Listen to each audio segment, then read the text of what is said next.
Hello and welcome to Patriot Stadium, where it's a wonderful night of high school football, where tonight Wayne Hills is going to take on Demarest. Scott, tell us a little bit about these two teams. Wayne Hills coming off a big win last week in the rain. It's got to keep up their great work. They're at 5-0, I believe, right now. Undefeated, just like Rampo. Got to keep pace with them. Demarest looking to pull off the major upset with head coach Scot Rubinetti. And it should be a good game, and Wayne Hills has to play very well. Now, last week, Wayne Hills defeated Old Japan in the rain, like Scott said, 30-7, led by Torrin Williams with 25 carries, 165 yards, and 3 touchdowns, all coming in the second quarter. Brendan Monahan was 6 for 11, 140 yards and a TD. Dallas Lynch had that nice 73-yard touchdown catch. And Greg Olson had 12 tackles, 3 sacks, a forced fumble, 3 receptions for 61 yards. An outstanding game for Greg Olson, making his name. Of course, he's one of the best defensive ends in the country right now. Should be scouted heavily once again in this game, especially if it turns out to be a big blowout. People will be watching Greg Olson to see what he can do in this ball game. 9 sacks. Greg Olson has 9 sacks for the season, so he'll be heavily scouted as both a tight end and a defensive end. An unbelievable player. And it appears as Wayne Hills will be kicking off to start this ball game. So Demarest has an opportunity to get on the board first, which will be very critical in this ball game. Remember, Wayne Hills scored all 30 points in the second quarter last week, so they could put up points in a hurry. Also joining us this evening is Joe Marterano. Joe, what are the keys to today's game for both teams? I think the keys for Wayne Hills is just get on top early. I think Demarest is a little bit afraid of Hills, as they should be, and I think an early score will just put them out of their misery. Again, Hills with a great defense, they just got to hold up. I think the pass defense is looking pretty sharp. They just have to hold up. And offense just has to keep doing what it's doing, and they'll score points and just hold Demarest to nothing. So the kickback is taken to the 27-yard line, where the Blue Hen gets taken down by number 56, Mark Walhorski. So Wayne Hills, Joe said it, has to get off to a great start, like always.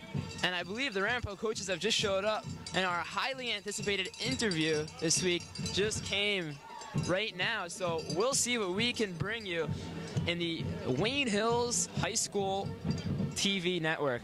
Now, I have to remind most of you that Mr. Hookstrade's not here for tonight's game, like I said last week, so we're only going with one camera, and there'll be no instant replay. The camera will be brought to you by Mike Schuler. And the ball is run to the outside. He picks up a first down and more. Gets taken out of bounds by number 22, Andrew Bucci, at the 45-yard line. Raymond Greer right to the outside, a huge hole and a big gain to start this game off. Demarest has a great balance of run and pass, led by Vincent Esposito at quarterback and Raymond Greer at halfback. Wayne Hills has got to play smart this week. Last week, penalties were a killer. They had over 100 yards in penalties, and they have to make sure they don't make those mistakes this week.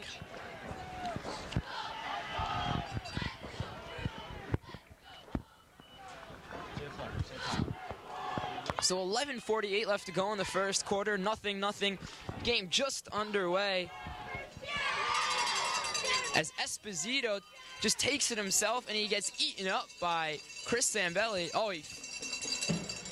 Not sure. Oh, no, he did take it himself. So it's going to be a gain of 1. Second and 9 for Demarest. Well, there is Demarest trying to mix it up, run the option here. Maybe they'll throw a pass on this down. They're definitely going to try to keep Wayne Hills off balance. That's a huge key in this ball game for Demarest. They have to keep Wayne Hills playing on the backs, playing off balance. Got to mix it up. Old Japan likes to only put one guy in the backfield and spread out their wide receivers. Shotgun formation attack. The snap is taken by Esposito. The flag on the play should be against the Blue Hens. Yeah, I was just looking at the sheet. Demarest doesn't have anybody over 250 pounds, so for that run offense, I think it's going to be pretty hard against its Hills defense. We'll see, though. So the Norsemen will move back 5 yards. It'll be 2nd and 14 with 11:06 left to go in the first quarter. Second and 4. Joe, how about your prediction for this afternoon's result, or this evening's result? I'm going to have to say 42-7 Hills before they put in the second team. I'm going to go with 63-0 as the final score, and about 48-0 around there before Wayne Hills takes out the first team. So shotgun formation, Esposito back the pass. He's got a guy wide open, and it's caught at the 45-yard line. Adamo then takes him out of bounds at the 43. Nice catch right there by Jared Solomando. You can see that play developing. They spread the field. No one was covering Solomando. He got wide open in the flat. He hit him right in the numbers, and a big gain. As Demarest will do this, they're going to spread the field. They're going to try different things, and it's going to be tough for Wayne Hills' defense. Now, Demarest is 1-3 on the season. Their only win coming against Northern Highlands. Wayne Hills, on the other hand, is 5-0, one of the best teams in the state. And this game is predicted to be a blowout. So Esposito on the option finds number 9, Greer, and he gets rung out of bounds for a 5-yard loss by number 33, Scott Pospischal. Great play by Pops. He gets to the outside, make sure his man does not get to the outside. And again, that run defense is just sick. I just hope the pass defense holds up because, I mean, as you've seen those past 2 plays, they're a little bit shaky, but I think they're going to get in the groove and be able to stop them. So 2nd and 15 at the 48-yard line. 10:28 left to go in the first quarter. Once again, going to the shotgun formation is Esposito.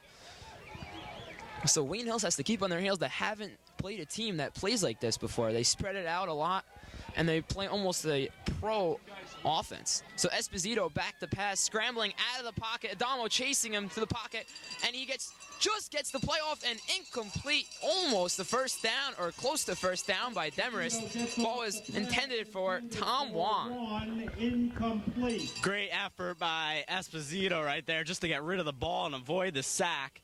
Demarest went with 4 wide receivers there. They have 4 key wide receivers in this game. Scaglione, Solomando, Goulod, and Thomas Wan. So they'll spread the field of 4 receivers a lot today. The Wayne Hills defensive backfield is left by Brendan Monahan as they once again go in the shotgun formation. 3 wide receivers on the near side. Esposito takes the snap, stays in the pocket, going deep downfield, and deflected by Andrew Bucci. Incomplete, intended for number 4, Jared Solomanda. It'll be the punt team coming on now for the Norsemen. Yeah, 4th down. Hills did a good job this drive. Hopefully they get the ball back and score now. Demarest went with trips to the left side to try to get a lot of D-backs on the one side and hope to get someone open. It did not work as the ball was well overthrown. So Wayne Hills going with the unusual 2-man punt return formation with Lynch and Lynn in the backfield. The snap is good, gets the kickoff, and Lynn is going to let it roll and takes it at the 21-yard line, breaks a few tackles, and is going to try to break it to the outside. He's got one guy to beat, breaks it open, and now he's taken down at the 48-yard line. Great return by number 41, Chaz Lynn. Chaz Lynn is so explosive. Every time he touches the ball, you have to wonder if he's going to take it the distance. He has broken many long runs this season and continues to show the great elusiveness. 2 games ago against Bergenfield, when the Wayne Hills won 56-18, Chaz Lynn had 139 yards rushing, including a 56-yard touchdown. So you know he's capable of running the ball. I formation for Wayne Hills, and they're going to reverse to Greg Olson. He's got a lot of room on the outside. Picks up a huge block from Mark Wolhorski, and he's off to the races. He gets taken out of bounds by Solomando at the 20-yard line. It'll be first down, Wayne Hills. Wayne Hills seems to do that at least once every game, that tight end around. And big gain by Olson, and Mark Wolhorski really makes this play happen. He added about 20 yards to the run with that key block. But they're going to get the ball in Greg Olson's hands no matter what, and even if it means running the football. Yeah, great block by Mark, and great deception by Monahan and Olson. When Olson got the ball, he wasn't sprinting totally. It looked like he was trying to make it look like he faked it to him. So he wasn't running full speed. He was kind of like jogging. Then he turned it up. So I think that was a great play by Greg. The handoff goes to Torrin Williams for about a 5-yard pickup. It'll be 2nd and 5 for Wayne Hills. That was just great patience by Greg Olson. He had great vision on that run. He was waiting for his blockers and took advantage of the great block by Mark Wilhorski as Wayne Hills is inside Demarest 10-yard line. High formation for Wayne Hills. 8:55 left to go, and the pitch goes to Torrin Williams. Gets a huge block from Ralph Corrado, bounces it to the outside, and he's taken down at the 1-yard line by Salamondo. Yeah, Hills has got confidence with that play now. Conditions out here are very dry, so you're going to see a lot of tosses, unlike last week against Old Japan when it was very, very wet, and all those tosses were just becoming fumbles. So I think Hills got a lot more confidence. That was an unbelievable touchdown-saving tackle by Salamondo. It looked like Torrin Williams is definitely going to get to the end zone, but he did get the critical first down. So it'll be 1st and goal, and they'll have at least 3, maybe 4 shots at the end zone.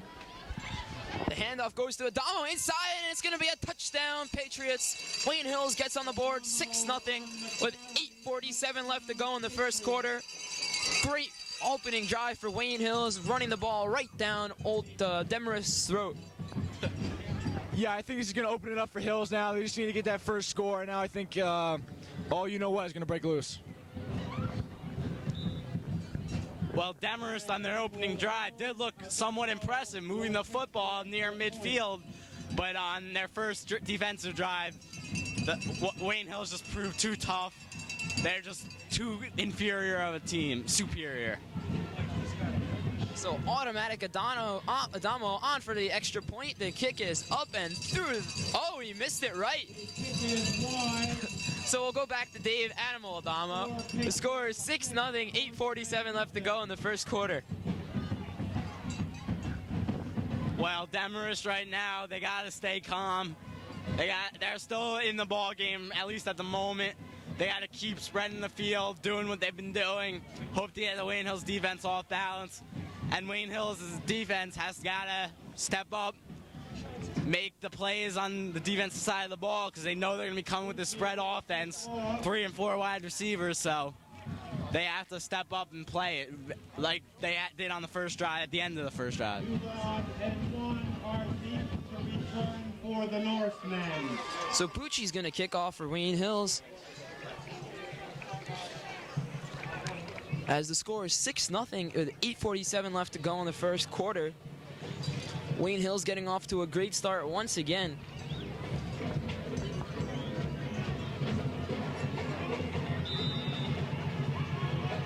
So Bucci set to kick it off. There it goes. And it's taken at the 15-yard line by number 8, Juan. And he breaks it to the outside. He's got some running room. And Chaz Lynn drags him out of bounds at the 45-yard line. But another nice play by the Norseman. It'll be 1st and 10. 72. Who's there? Knocked out of bounds, but Well, I'm impressed with the Norseman's big playability so far in this game.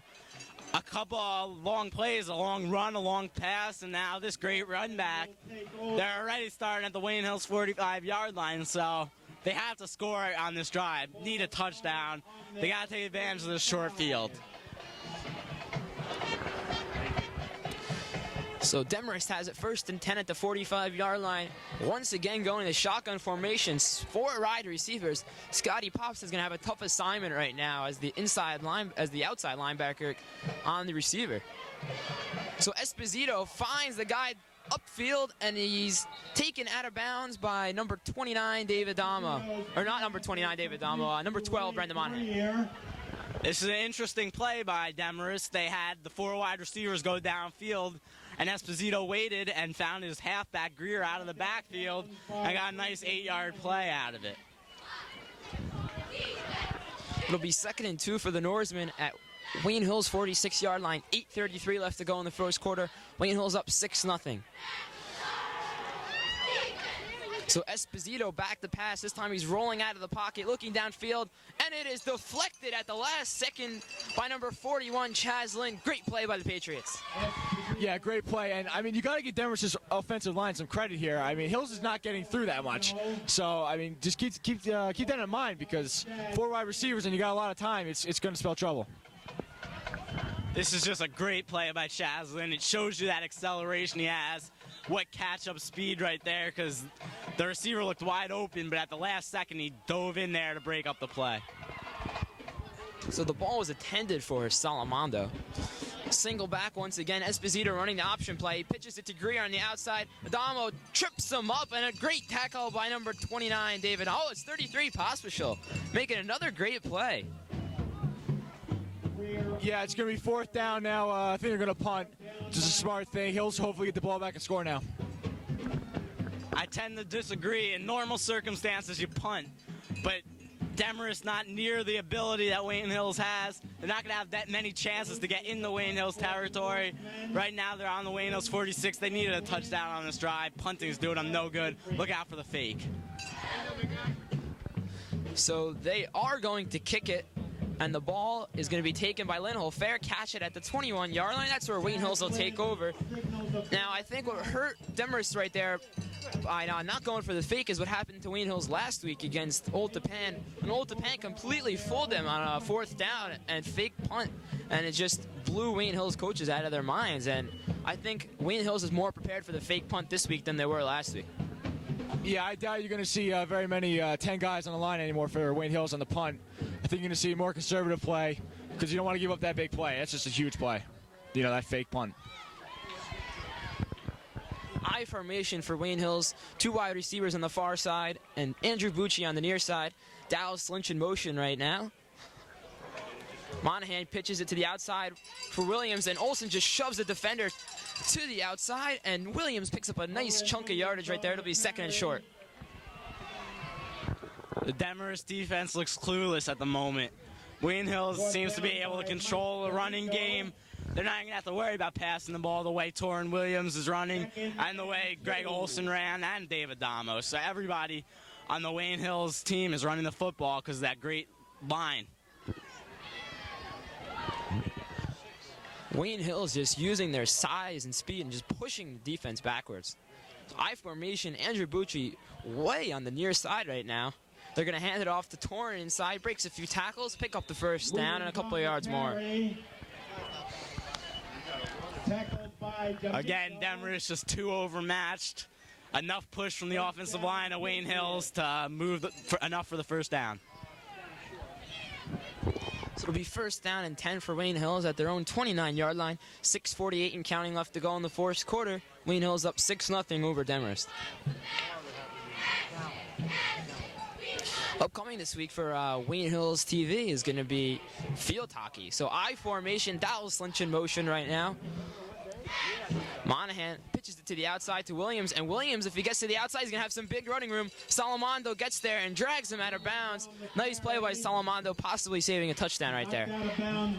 That was close to a penalty, though, by Salamando. It appeared as Williams was going out of bounds, and he still hit him after the play, but I guess he brought him down just before he went out of bounds. Good job by Demarest not to let Torrin Williams get the corner.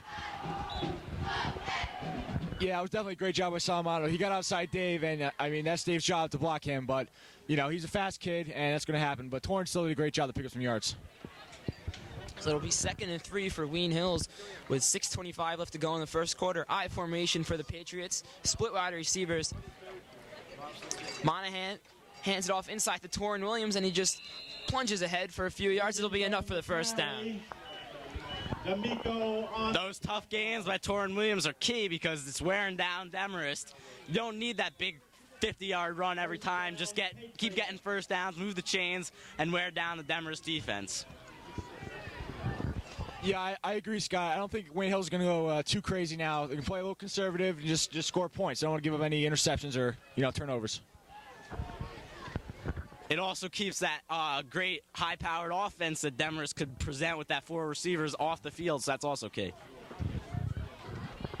So Monahan's going to roll out on the outside, trying to pick up the block from Adamo, and he does. And Bryan breaks it open, picks up about 18 yards on the play. 1st and 10, Wayne Hills. On the keeper. Great job by Monahan to shake that initial tackle. If he didn't shake that initial tackle, that was going to be a loss of yards. But you saw him turn the corner with that speed, and he broke it open. And, that was a great play. That's one thing Brendan Monahan presents that Chris Olsen could not, is speed, and now Wayne Hills has more options on the offense. Brendan Monahan seems to keep getting better game in and game out with that option run. He had a huge game against Mainland, scoring 2 touchdowns, and he continues to find the openings. So Wayne Hills is giving Demarest a taste of their own medicine. Single back right now. And the handoff goes to Torrin Williams, going to try to take it outside. Gets the block from Andrew Bucci and springs out to the 22-yard line. It'll be second and short for Wayne Hills. Brought down by... Nice block by Bucci. He didn't overpower the person he was blocking, but he definitely did his job by shielding him off and getting Torrin Williams to get a 9-yard gain. Official timeout for a measurement. So they're going to measure right now, and Mr. Ruffini will get his first action right now onto the field. With 5:30 left to go in the first quarter, Wayne Hills over Demarest 6-0. And like we said last week, Wayne Hills defeated Old Tapan 30-7. But I can't imagine Coach Olson was too happy with the victory. Wayne Hills in the second half did not play well, let's be honest. They made a lot of mistakes. Penalties alone, they had over 100 yards in penalties, and 3 touchdowns were called back. So that's not something you can be happy with. But they did still win 30-7 thanks to that huge second quarter. So Mr. Ruffini doing his job. It'll be 1st and 10 for Wayne Hills. 5:25 and counting left to go in the first quarter as Wayne Hills breaks from the huddle. Odio Bilo comes in as the second tight end for Wayne Hills. In a single back formation right now. Monahan fakes the handoff to Torrin Williams, looking downfield, and he's got Greg Olson open in the outside. He's going to plunge forward for the touchdown, running over Salamondo for the score. Greg Olson made that play look so easily, and it was not that easy a play. He caught that ball with one hand and took it all the way into the end zone. Unbelievable play, and Wayne Hills just controlling the ball. They have 6 first downs already, great ball control, and they're up 12-0. Yeah, Hills loves that play, that little tight end screen there, I guess you can call it. And it's a very, very effective play because when Greg gets the ball, he's always dangerous. So we'll see Wayne Hills, see if Adamo can be automatic again here. So Wayne Hills might decide to go for 2 right now, and it looks like they will go up by 2 touchdowns. I formation for Wayne Hills. 2 split wide receivers. Monahan rolling out of the pocket. He's got Olson wide open, just throws it to him. It's caught in the back of the end zone. 2-point conversion, good. And Wayne Hills is up 14-0. As much recognition as Greg Olson gets, and it's well-deserved, every bit of recognition he receives, Brendan Monahan is a really underrated player. He might not get as much recognition as he should. He is really, as much as Greg Olson is the heart and soul of this Wayne Hills team, they run with him. If he has a good game, they're most likely going to win. If he doesn't have a good game, you don't know. So that's why Brendan Monahan is such a key player, but they are relining up. I'm not sure what is going on. The referees are talking. May have been a penalty of some sort. There was a penalty on the play. So, ineligible receiver downfield, and Wayne Hills will now just kick the ball. So another tough call against Wayne Hills. This will push back the extra point for Adamo right now. The snap is good. Adamo's kick is up and right through the upright, so automatic Adamo gets his name right back on there. 13-0 with 5:05 left to go in the first quarter.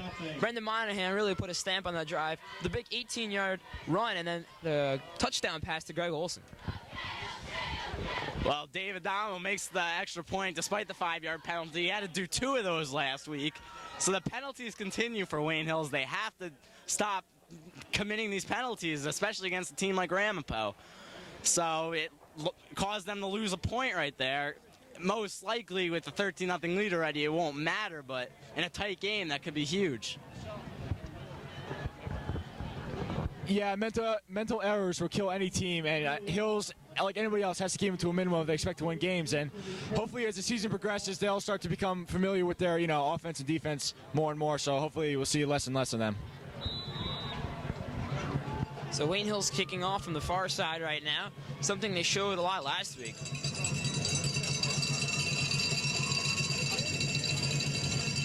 Bucci's kick is going to be taken by Greer at the 15-yard line. He's going to try to bounce it to the outside. and he's taken down at the 36-yard line by Wayne Hills. Kickoff return. Good field position once again for Demarest. They have to somehow get some points on this drive, because down 13-0, it's do or die time. You got to score some points. And you got to love the Wayne Hills adjustment with these kickoffs. They move the ball over to the left side so Bucci keeps the ball in bounds. You remember that first week he kicked 3 out of bounds. I don't even recall him kicking any more since then. So it's been a great adjustment by Coach Olson. Now, Wayne Hills cannot overlook next week's game against Fairlawn. James O'Leary, one of the state's top quarterbacks, runs a great offense right for Fairlawn. They're a pretty good team. So Wayne Hills might have their 2 toughest games next season, except, for mainland, but 2 toughest NBIL games. Yeah, I agree, Mike. Any team that has a good passing offense is going to be trouble for Hills. But I think they're going to practice a lot, very hard that week, and hopefully they'll come out with a victory against Fairlawn, and then they'll be ready for Rampo. So 2 weeks away, and everyone's excited for that one. 4:58 left to go in the first quarter. 13-0. Wayne Hills over Demarest. Ball is spotted on the 32. So they'll move him back to the 32-yard line, and Demarest is going to go back to the shotgun formation with 4 wide receivers. Esposito takes the snap. He's going to stay in the pocket. Now he's going to scramble out. He's got some running room if he takes it, and he will take it. Pospisil brings him down at the 35-yard line before he picks up not before he picks up a 3-yard gain. Esposito is brought down by... Esposito had a man wide open, Thomas Juan over the middle of the field. But it could have been a big gain if he just slipped wide open over the middle of the field. Gain of about 2 on the play. Yeah, there was a lot of pressure on that play. 13. Ogden and Schler got in there, so, I mean, he was just trying to scramble and run for his life. On the 35. Demarest seems to be running this run-and-shoot offense with these 4 receivers using trips to either side, so interesting offense. Esposito is going to hand it off inside to Greer, and he breaks a few tackles and then plows forward to the 45-yard line. 10-yard pickup for Richard Greer. It'll be 3rd and short for Demarest. By run and shoot, Scott's referring to Steve Spurrier's offense that he showed at Florida and now at Washington. Houston Oilers used to do it with Warren Moon. Atlanta Falcons, I believe, used to do it. It's basically the receivers just run downfield. The back shoots it to him or passes it to him. That's what they do. So a big play early on in today's game. 3rd and 3 at the 44-yard line with 3:30 and counting left to go in the first quarter. And Esposito is going to call a timeout for the Norsemen. Yeah, I think that if you see a 4th down here, they might be going for it. Obviously, it depends how far away they are, but I don't think they can afford to punt away again because if they let it go 20-0, I think that's basically the end of the game. This is a wise time to use the timeout by Demarest again. You got to get this 1st down. It might be 4th down territory if you don't. I have to go for it on 4th down. They didn't last time. This time I think you have to because you cannot get down any further in this ball game.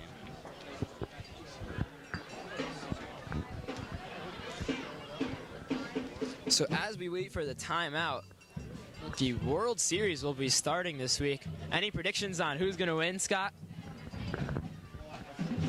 I don't know. It seemed to be the underdogs in every series. Even the first round, all the favorites lost in last round too. I mean, I don't know. The Angels are slight favorites, so maybe that means Barry Bonds will get his first World Series. That is pretty amazing. All 6 home teams have lost so far. Quite incredible stat. I can't imagine that's ever happened before. So as we break from the timeout, 3:28 left to go in the first quarter. Wayne Hills up 13-0. Demarest will go with a single back and 4 wide receivers. They're going to hand it off to Greer, and he gets pushed back by number 33, Scott Pospisil. Another great tackle there. Yeah, again, that Wayne Hills run defense is just killer, and I think they're going to punt here, which, as Scott and I were saying, is probably not a good move because if Hills scores here, it's going to be 20-0. So you might see a fake. You never know. So let's see if Scott Rubinetti comes out with a little trickery here. You never know, but I think they have to do something because they cannot give the ball back to Wayne Hills. They will not. They are going to punt it away.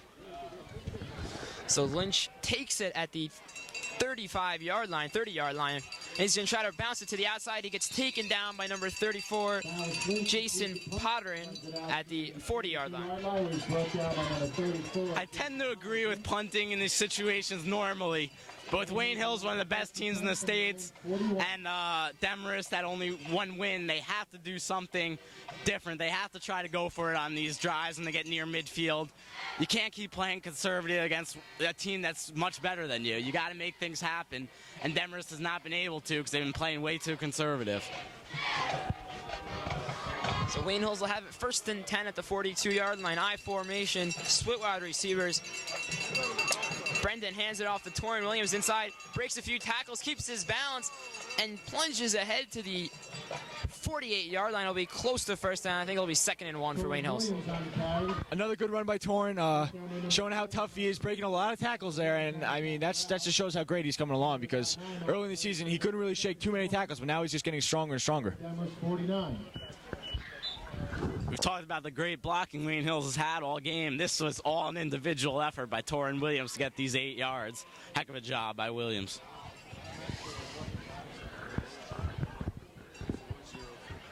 So Wayne Hills taking a little longer in the huddle right now. 2 minutes and counting left to go in the first quarter. I formation for Wayne Hills. Brendan is going to drop back the pass, and he's going to go deep, but Dallas Lynch was not running the route. Salamondo couldn't quite get there to be incomplete. So miscommunication between Monahan and Lynch on the play. It'll be 3rd and 1 for Wayne Hills. Yeah, Lynch stopped on his route. I'm not sure if I think Lynch thought that Monahan was sacked. I don't know. I would just run it anyway, but, miscommunication. These mental errors are going to kill Hills, so they got to work on this. As successful as they've had running the football today, I agree with going downfield in that play, because now it's still 3rd and short, and you can still pick up the first down here. Take a shot, maybe you hook up like they did last week. So Ralph Corrado coming in for Andrew Bucci is sent it outside, and the ball goes to Torrin Williams. He goes ahead to the 44-yard line. It'll be 1st and 10 for Wayne Hills. So you're right there. That shows you they've been running so well. They have confidence in the running game. They don't care if it takes 3rd down to get the first down. That's why they'll take a shot downfield on a 2nd and short play, because they know that they'll get it on the next down. That's what they have right now. They have confidence in the running game. So 1st and 10 at the 44-yard line, 1:35 left to go in the first quarter. I formation once again for Wayne Hills. This time Andrew Bucci's back in the game. And the ball is going to be taken by Monahan. He's going to go back and pass it to Greg Olson. It's just outside of his reach. It'll be 2nd and 10. Monahan's just warming up. It's going to take him a little time to get in the groove, but I think he's going to be okay. And once he turns on, he's going to be pretty nasty. So Monahan's listed at 6'3". He's got plenty of size for a quarterback, and he's got pretty good speed too. So Obilo will check in for Adama. And you're forgetting the biggest key of them all. He has a strong arm, a strong and accurate arm, for that matter. Single back for Wayne Hills. Split wide receivers. Monahan hands it off to Torrin Williams. Going to try to get to the outside, but he's gobbled up by a host of Norsemen. It'll be a loss of 2 on the play. This is the best defensive play we've seen by Demarest. They contain Williams and hold him to a loss of yardage on the play. They had 4 defenders swarm to the ball and knock him down for a loss, and it's 3rd down and long, so this will be a big play for Wayne Hills. So Monahan might get a chance to display the great arm and accuracy that he does have right here. 45 seconds left in the first quarter. Wayne Hills is going to go to the I formation with Lynch and Bucci on the near side. Monahan's going to drop back and pass. Bucci running up the middle of the field, but he's going to get Greg Olson coming out of the backfield, and Olson gets a block by number 8, Dallas Lynch, who springs him open for the score. Touchdown, Patriots. Again, that play for Wayne Hills, that little tight end pass, that is just killer. You're going to see that all season, and Greg shows why it works right there. This is just a basic crossing route that turns into a huge play. no Demarest defender could catch up to Olsen. He shows that great speed, and that's what you could do with a tight end. Not usually will a tight end make a play like this, but Greg Olsen, who has the speed of a wide receiver and the size of a tight end, will cause many mismatches. So Greg taking 2 short passes and turning them into touchdowns, as Brendan Monahan has 2 passing touchdowns already. Wayne Hills this time will go for 2 again with I formation and Lynch and Bucci on the near side. Monahan rolling out of the pocket, going for Bucci, and it's caught in the end zone for 2 points. It'll be 21-0 Wayne Hills. And after Bucci caught the ball, he ran into the Demarest defender and just knocked him over, and then just stood over him and stared at him. A great play by Bucci, but once again, that rollout has been very effective all season long for Wayne Hills. Brendan Monahan totally faked out the defensive line of Demarest and had a whole heck of a lot of room to roll out and find his receiver. Brendan Monahan, 2 touchdown passes, a 2-point conversion already, a long run. He's doing everything. Like I said, underrated. You don't hear about him as much. You hear about Greg Olsen, who's had a huge game as well with 2 touchdowns, but he needs to start getting some recognition as well. Brendan Monahan is a great quarterback.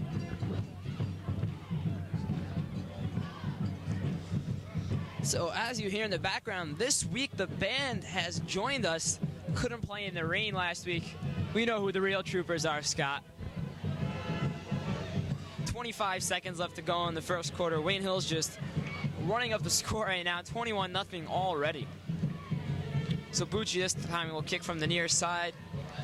And Demarest kind of has an unusual formation. They put 6 guys or 5 guys in the front, 2 guys right behind them, and then 4 guys back to return the kick. So this time Salamondo is going to take it, and he almost runs into his own guy, Tom Wan, at the 15-yard line. Salamondo has some running room, and he's taken down by Corrado at the 30-yard line. If he broke the tackle from Corrado, he could have sprung it open for a big run back. Well, this formation has worked because they had 3 nice run backs already. And the interesting thing about the formation, 3 out of the 4 players back for Demarest are wide receivers. So those wide receivers are key players on this team. We talked to a source from Demarest before the game, and he told us that their 4 wide receivers are all more skilled than their single running back. So as Scott said, that's why they're throwing the ball a lot in this first quarter. Single back right now. Esposito hands it off to Greer, and he gets hit hard by Chris Zambelli in the backfield. It'll be a loss of 1 on the play. Greer had nowhere to go. He ran into a brick wall as the first quarter is going to come down to an end. It's interesting, though. Demarest has shown some signs of good play with a couple of nice plays. I'm surprised they are as bad record-wise as they have been this season, because they have that 4 wide receiver offense, and they could cause mismatches against teams. So I'm really surprised that their record is only 1-3. And now, Scott, I believe the reason why they're 1-4 or 1-3 is their defense is just atrocious. Wayne Hills is just running mercy on them right now, doing whatever they please on the offensive side of the ball. And Demarest needs to find a way to play some better defense. The thing that I think really hurts them is Demarest only has about 3 guys listed over 6 feet, while Wayne Hills, almost everyone is listed over 6 feet. So Wayne Hills can just control them at the line, and that is key for the reason why Wayne Hills can just run all over the field on them. That is another reason why they spread the field like they do, because they want to try to take advantage of their smaller, speedier guys. It has worked at times, but again, when it comes down to it all, they don't have enough size to push around with the big guys of Wayne Hills. And that is why defensively, Wayne Hills, they cannot stop Wayne Hills. They will be able to run all over them all day long. Greg Olsen, the big 6'6", 248-pounder, is too strong, and he's going to have a huge day, just like he has in the first quarter. Now, it's really tough for Demarest because Greg Olsen's listed at 6'6", and their defensive back is listed at 6'1". How do you stop Greg Olsen, who's so much bigger and stronger and faster than anyone else? I mean, it's just unstoppable. And, you know, not just for Demarest, but for almost every team. And basically the answer is you don't stop him. You can only contain him, limit his amount of catches, maybe double team him, do whatever you can. But that opens up Dallas Lynch, who caught a 73-yarder last game. And when you try to stop just Greg Olsen, Wayne Hills has enough offensive weapons that they'll hurt you in other ways. Lynch, Bucci, Williams, Lynn, they have too many guys who could take it all the way for a touchdown on any given play. So shotgun formation for Esposito. And this time Zambelli's blitzing, and he's got a wide open space to get him, but Esposito eludes him, and it's thrown to Andrew Bucci at the 50-yard line. Bucci sprinting ahead to the 40-yard line where he's taken down, and there's a penalty flag. Even though Zambelli did not make that sack, he definitely did make that play happen because the quarterback was under pressure, and he just, I don't know why, he should have threw it away, but in my opinion, but, you know, he threw it, took a chance, and got picked off. So I think Zambelli definitely made that play. Regardless of the penalty, it's after the play, so it is an interception. But again, another penalty against Wayne Hills. There was a block in the back, but the interception still does count, so it's not that huge of a penalty. The thing that I think Rampo is going to be scared about Wayne Hills is that I think Wayne Hills doesn't show all their weapons against teams, you know, such as Demarest and Old Japan, Indian Hills.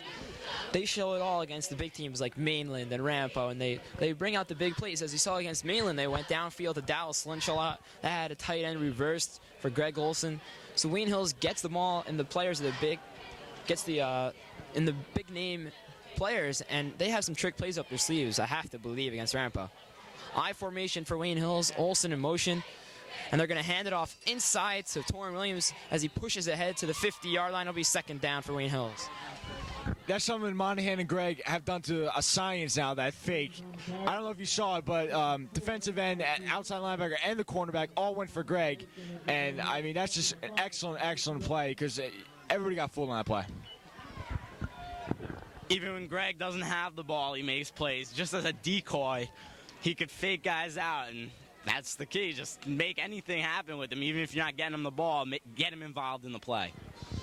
I formation for Wayne Hills, split wide receivers. Monahan hands it off to Torrin Williams again, and this time he's going to try to break it to the outside. Stiffs arm Juan and runs out of bounds at the 36-yard line. 1st and 10 for Wayne Hills. This time Olson shows his blocking ability. He pushes the Demarest defender inside. He opened up a big hole for Torrin Williams, who took it to the outside and got a huge gain. So Olson's shown he can run the ball, he can catch the ball, he can be a decoy, and he can block. That is why he's heavily recruited, because of all those things. 11:06 left to go in the second quarter. 21-0 Wayne Hills. I formation for the Patriots. Monahan this time fakes the handoff. He's rolling out in the pocket, looking for Olson, and he throws it at his feet. It'll be incomplete. Good protection by Wayne Hills. You know, like we said, Monahan just got to warm up a little bit. He's going to make those passes later in the game, though, I think. From the Demarest 37. The ball just got away from Brendan Monahan on that one. He saw Olson open, and he was throwing on the run. He didn't set up, and that's why he threw the ball a little low, but he'll have chances to redeem himself. If you're going to make a throw like that, make it when it's 21-0. At least throwing it low, it cannot be intercepted. So it'll be 2nd and 10 at the 37-yard line. 11:01 left to go in the first half. I'm not sure what the delay is for. Wayne Hills has it at the 36-yard line.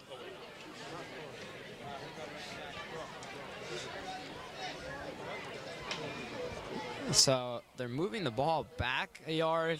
It's at the 37-yard line, and it appears that they're ready for play as Wayne Hills breaks from the snap, from the huddle.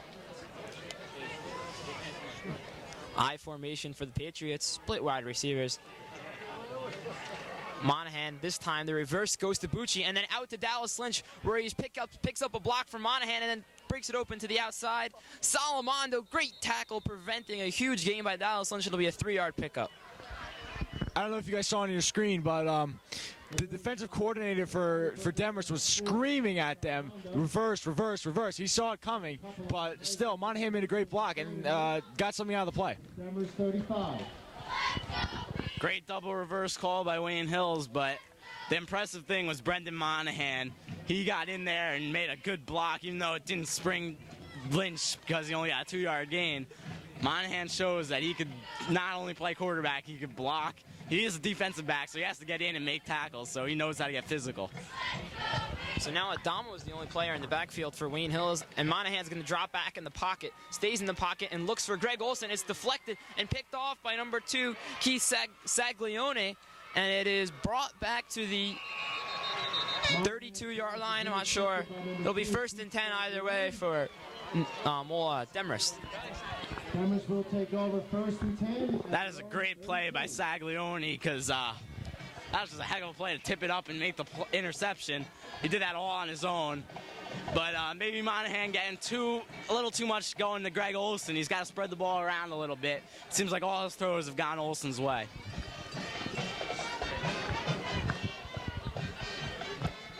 So Demarest has the ball back at the 32-yard line. Shotgun formation. Esposito takes the snap. Looking downfield, the ball's deflected at the line, and it hit the ground. Should be called incomplete, and it is. Ball is intended for Tom Wong. So there's another thing you see by Olson. He knew he wasn't going to get to the quarterback. He just stuck his hands up.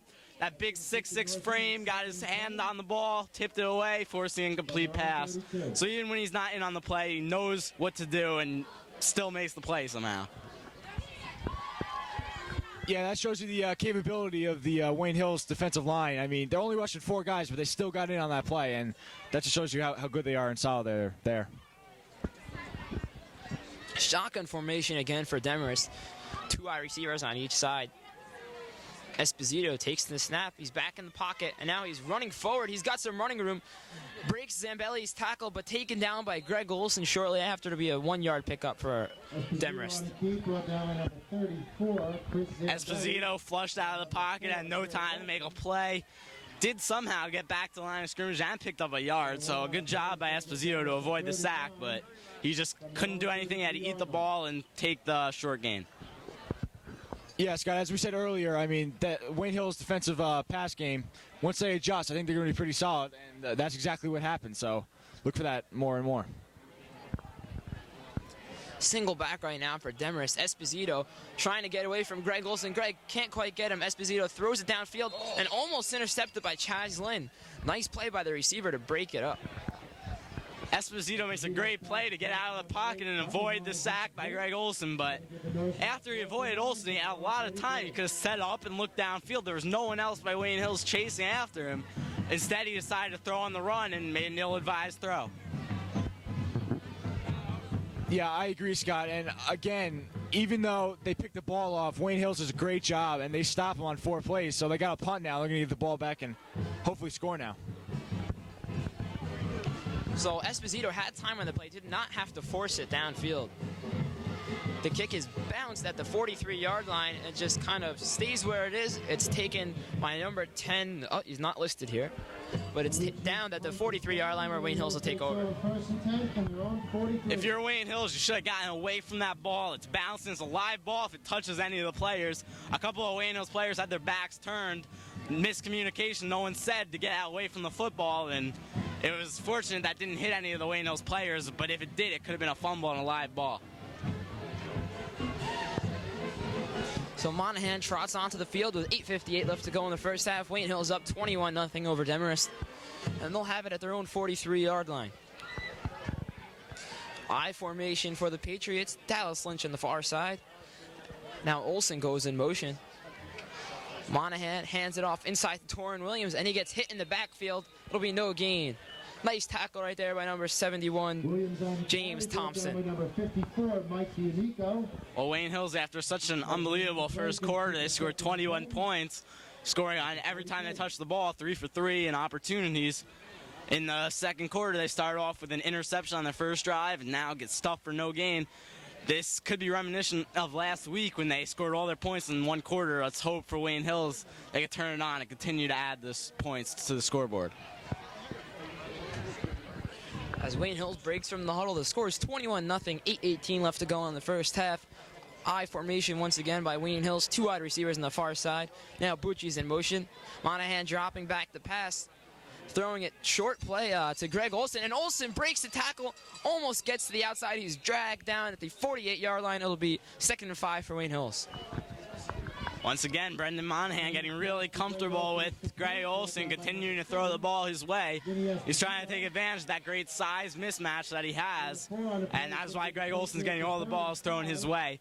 But I think you do have to spread it around a little bit, get the ball to Dallas Lynch, to some other players, because they're going to start having to put 2 or 3 guys on Olson. That'll free up other players. That was the same play Olson sprung earlier for a touchdown. The underneath pass to the tight end.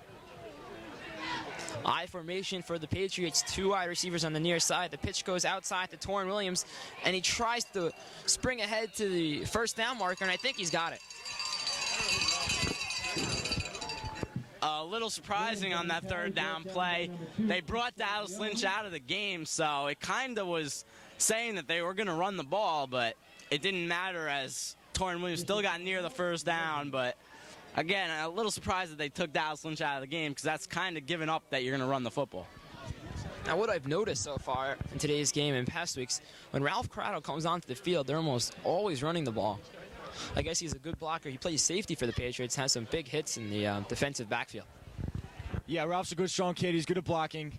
And, again, conservative play by Hills. I'm liking the calls by Coach Olson. I think he should just keep doing this and just keep plugging it out. And, you don't want to do anything too crazy because you'll get a pick like you saw the last drive. But hopefully they just keep doing what they're doing and score. So look for another run play as Dallas is going to sit out another play. Ralph Corrado in his place. I formation for the Patriots, split wide receivers.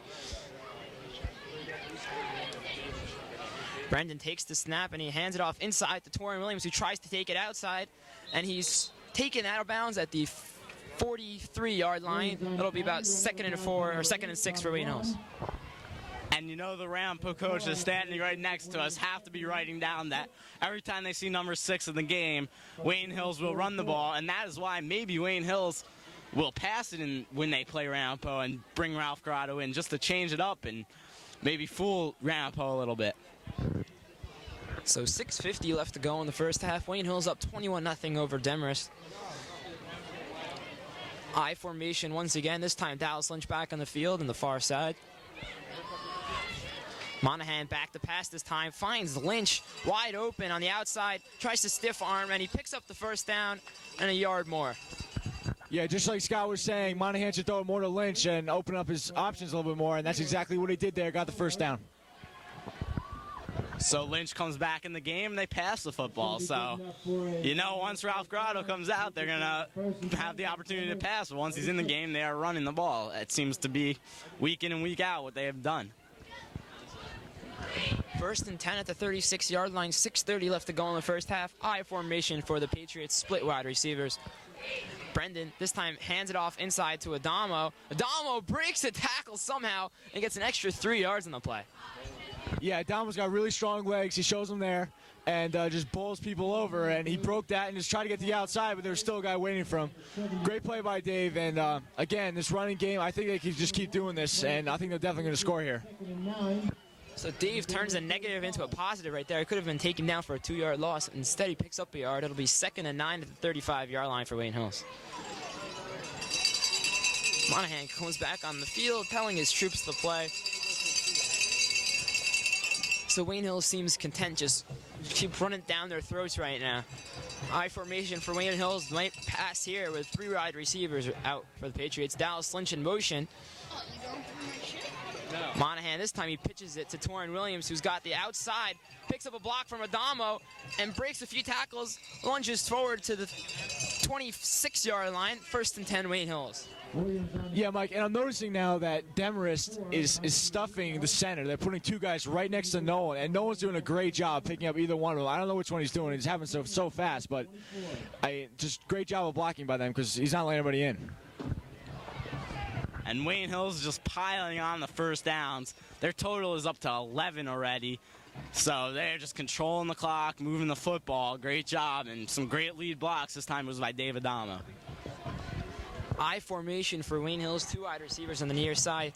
Brendan back to pass this time, looking for Lynch, and he's got it, but he catches it on his knee, so he will be down for about a 5-yard gain at the 18-yard line. It'll be 2nd and 5 for Wayne Hills. That's a real good job by Dallas Lynch to go on his knees and catch the football. So many times you'll see in high school and college, since as soon as their knees touch, they are ruled down that they'll try to stay on their feet and end up not making the catch because they try to reach down and make the play. So good job of just getting the yardage. Knowing you're up 21-0, make sure you get the 5 yards. Yeah, Dallas is another one of these smart players. He's got great instincts, just like Greg, just like Dave, just like Brendan. And he's going to make plays like that. And just hopefully you can just keep making them the whole game. So this time the ball goes to Torrin Williams, breaks a few tackles, keeps his balance, and then is taken down by Thomas Wan, but there's a flag down. Could be holding against the Patriots. Brought down by number 8, Tommy Wan. And you know Coach Olson will not be happy if it's another holding penalty against Wayne Hills. Oh, so many, 3 touchdowns last week were negated on penalties that they could have really blown the game open. Instead, they allowed Old Japan to stay somewhat in the game. So they have to play better than that and got to limit the penalties. So although tonight we don't have the rain to deal with, we have the extreme cold temperatures. Penalty's going to give the Patriots a 2nd and 12. So it'll be 2nd and 12 for Wayne Hills at the 17-yard line. From the Demarest 26-yard line. Wayne Hills is going to go with a single back right now. 26-yard line, my mistake. Olsen in motion. Monahan, this time he's going to roll out of the pocket. He's got Greg Olsen wide open. He's going to throw it deep for him, and he overthrows him, had him wide open in the end zone for a score. Olsen was actually open before he went to the end zone. He could have hit him for about a 5-yard gain. Instead, he waited, then tried to lob it into the end zone and use his height, but if you got it out to him right away, he probably would have been able to get a big gain and possibly a touchdown. So 3rd and 12 for Wayne Hills, 3:48 left to go in the first half. And what I've noticed so far this game is Wayne Hills is trying to get the ball in Greg Olsen's hands more than they have in the first couple games. Well, that may be because Demarest's lack of size of trying to get it to the big player, Greg Olsen. They know that he's got too much strength to be taken down. That's why he's had big runs after his catches. High formation for the Patriots, split wide receivers. Brendan is going to roll out of the pocket this time, and he's going to throw it to Torrin Williams for a screen play. Williams tries to break a few tackles. He's going to be taken down at the 14-yard line. It'll be 2nd and 4 for the Patriots. They might have to go for the field goal here or go for it on 4th down. Yeah, like Scott was saying before, throwing to Greg, they got a lot of fast kids on the team. Like, most of these guys are 160, 170, so they're just little fast guys. And they're able to cover Lynch, and they're able to cover Bucci. But, I mean, Greg, when Greg gets the ball, these kids can't take him down. He's got, almost 100 pounds on some of these kids. So look for Greg to get the ball a lot. Wayne Hills is going to go for it on 4th down. And it seems like every time Brendan Monahan's been dropping back lately, he's been rolling out. He hasn't stayed in the pocket too much. So let's see if he rolls out again on this 4th down play. And a flag's been thrown right now. Could be against Wayne Hills, delay a game, possibly. Yeah, and delay game is so hard in high school because you don't see the clock. There's only the official can see what time is left for the play itself. So, I mean, you just got to get to the line as fast as you can. Oh, wait, no, it's offside. So, again, these mental errors are killing Hills. They got to do something. It's just killing them. Against Rampol, if they do this against Rampol, there's gonna be some serious trouble.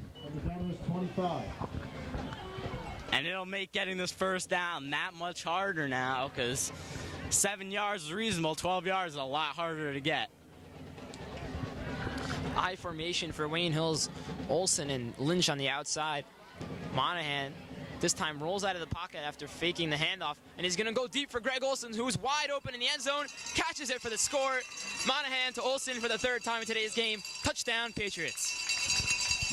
There's that rollout again. I don't know if Brendan Monahan stayed in the pocket pretty much at all today, except for that one interception. I believe he stayed in the pocket, so it seems like when he's been rolling out, they've had a lot of success as Greg Olsen catches his 3rd touchdown of the day.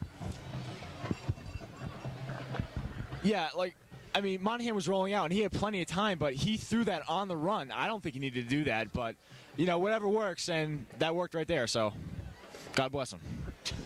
Monahan might feel more comfortable throwing on the run, which is unusual for almost every quarterback.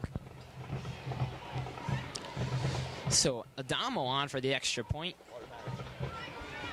The snap is perfect. The kick is up, and it is through the uprights. An automatic Adamo tacks on another point. 28-0 Wayne Hills. Extra point good by Dave Adamo.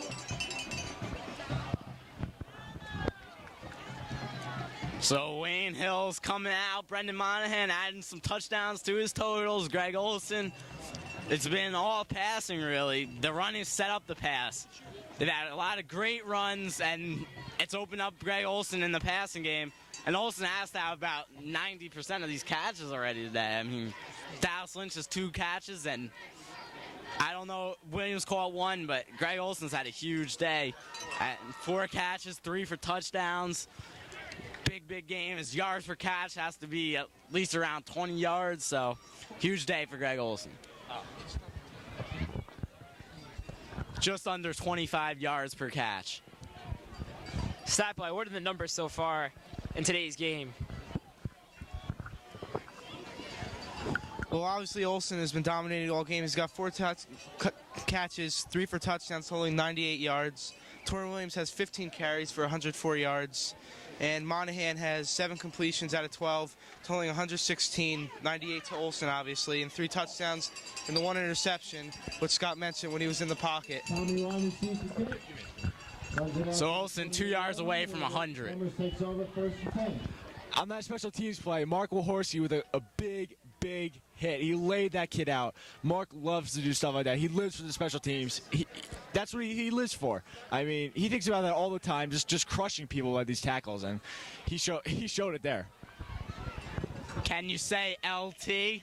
Again, number 56 because of Lawrence Taylor, so trying to be like LT. Esposito hands it off to Greer, and Sholari holding on to his jersey right now. He's taken down for about a 3-yard loss. Run defense. So the band looks like they're entering the field. We could get to see the band for the first time in a few weeks. It looked early like Demarest was going to be competitive in this game, but it seems like it's gotten out of hand really fast. That just shows you what Wayne Hills can do. Like they put up 30 in 1 quarter last week. They could just dominate a game and get points up in a hurry. The only question for me right now is, when is Wayne Hills going to take out their first team? Esposito takes the snap, looking downfield, staying in the pocket, and then Sholari just slows him down to the ground like a wrestler right there, and he's pumped up. Dan Sholari making his name right here at Patriot Stadium. Wow, that was impressive by Dan Sholari. Unbelievable tackle right there. He lifted him over his head and threw him down to the ground. That was just a great play. And timeout, Wayne Hills. It'll be a timeout. Wayne Hills is looking to get this ball back and score once again. Hey, Joe, I don't know about you, but that reminded me a little bit of NFL Blitz. The only thing missing from there is an elbow drop. Yeah, Sholari thinks this is a WrestleMania or something. I don't know what that was about, but he tackled the kid, so you got to give him credit. But whichever way he takes him down, you know? And both the bands are coming out of the field right now. This ought to be interesting because Demarest's band is about, I don't know how many kids, 100 kids? A lot of kids, and a lot of drums and a lot of stuff. So, I don't know, a lot of music right now. A lot of everything right now. So we know where all the talent in Demarest goes, to their band. No. Low blow right there. But they seem like they have more kids in the band than the Wayne Hills senior class does. I mean, this is a gigantic band. Seems like it goes on for miles. And going back to that Dan Sholari tackle, if he was doing freestyle wrestling, he would have scored extra points because he threw him over his head. You get more points in freestyle wrestling if you throw people over your head like he did. 3rd and 22 at the 14-yard line, 1:24 left to go in the first half. Wayne Hills just dominating this game from the start. Single back, and they're split the receivers on each side. Esposito going to try to fool Wayne Hills with a draw play. It's not going to work. Yeah, the run defense for Hills is sick. I mean, you keep trying to run like that. I mean, it's going to be 4th and about, what is that, 25 now? So they got a punt here again. So, I mean, this is pretty much the game right here. A really critical stat is that Demarest is 0 for 5 on 3rd downs, and they've gotten into Wayne Hills territory and up near midfield a couple of times, but not converting those 3rd downs and keeping drives alive have really hurt Demarest because they've been forced to punt to Wayne Hills, and that is why they haven't gotten on the scoreboard. Again, I thought they should have gone for it on 4th down when they got near midfield on 2 occasions in the first quarter. They did not, and it ended up punting it away to Wayne Hills. They ended up scoring 2 more touchdowns and made it 21-0. Right now it's 28-0, and they all have to punt away again. So Statboy on his A game today right now, having to add up all the stats for me, because after the game I have to interview a few players who are at WHT. So Statboy, A game tonight. Justin Rubino could be the predecessor for Scott, Joe, and I. We don't know it. In store for Statboy Justin Rubino.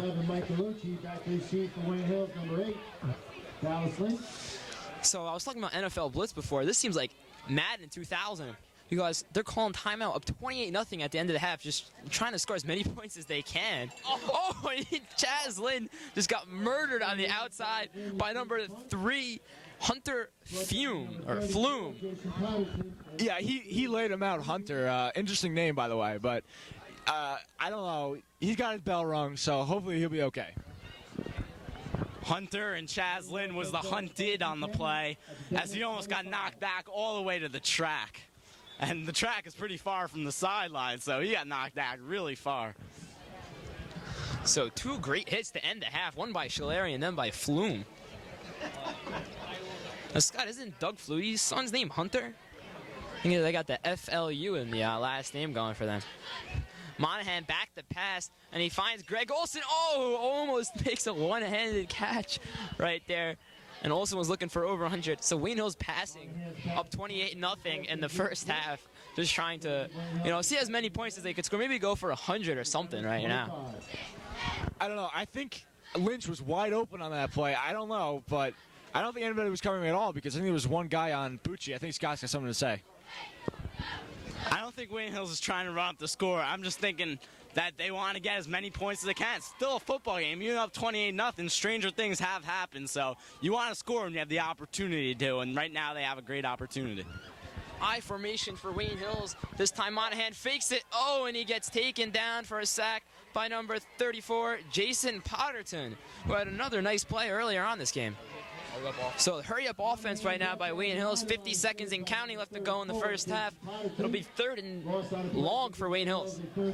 Monahan, after the play there, was saying that's supposed to be a low hit, but I don't know. Refs didn't call it, so here we go.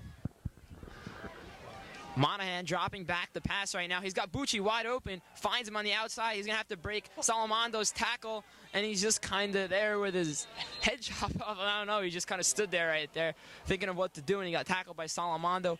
28 seconds left to go. Wayne Hills going to call timeout. Wayne Hills doesn't have to go crazy here. It's 28-0. I mean, if they score, okay, 35-0 going into the half, but, I mean, you don't need to go, too crazy.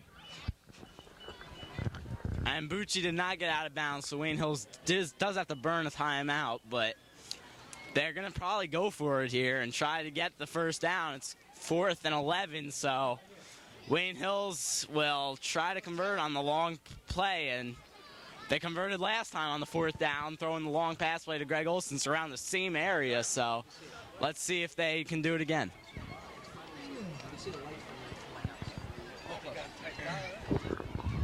27 seconds left to go in the first half. Wayne Hills up 28-0. Coach Olson probably telling him what kind of play they want to do on 4th down and long.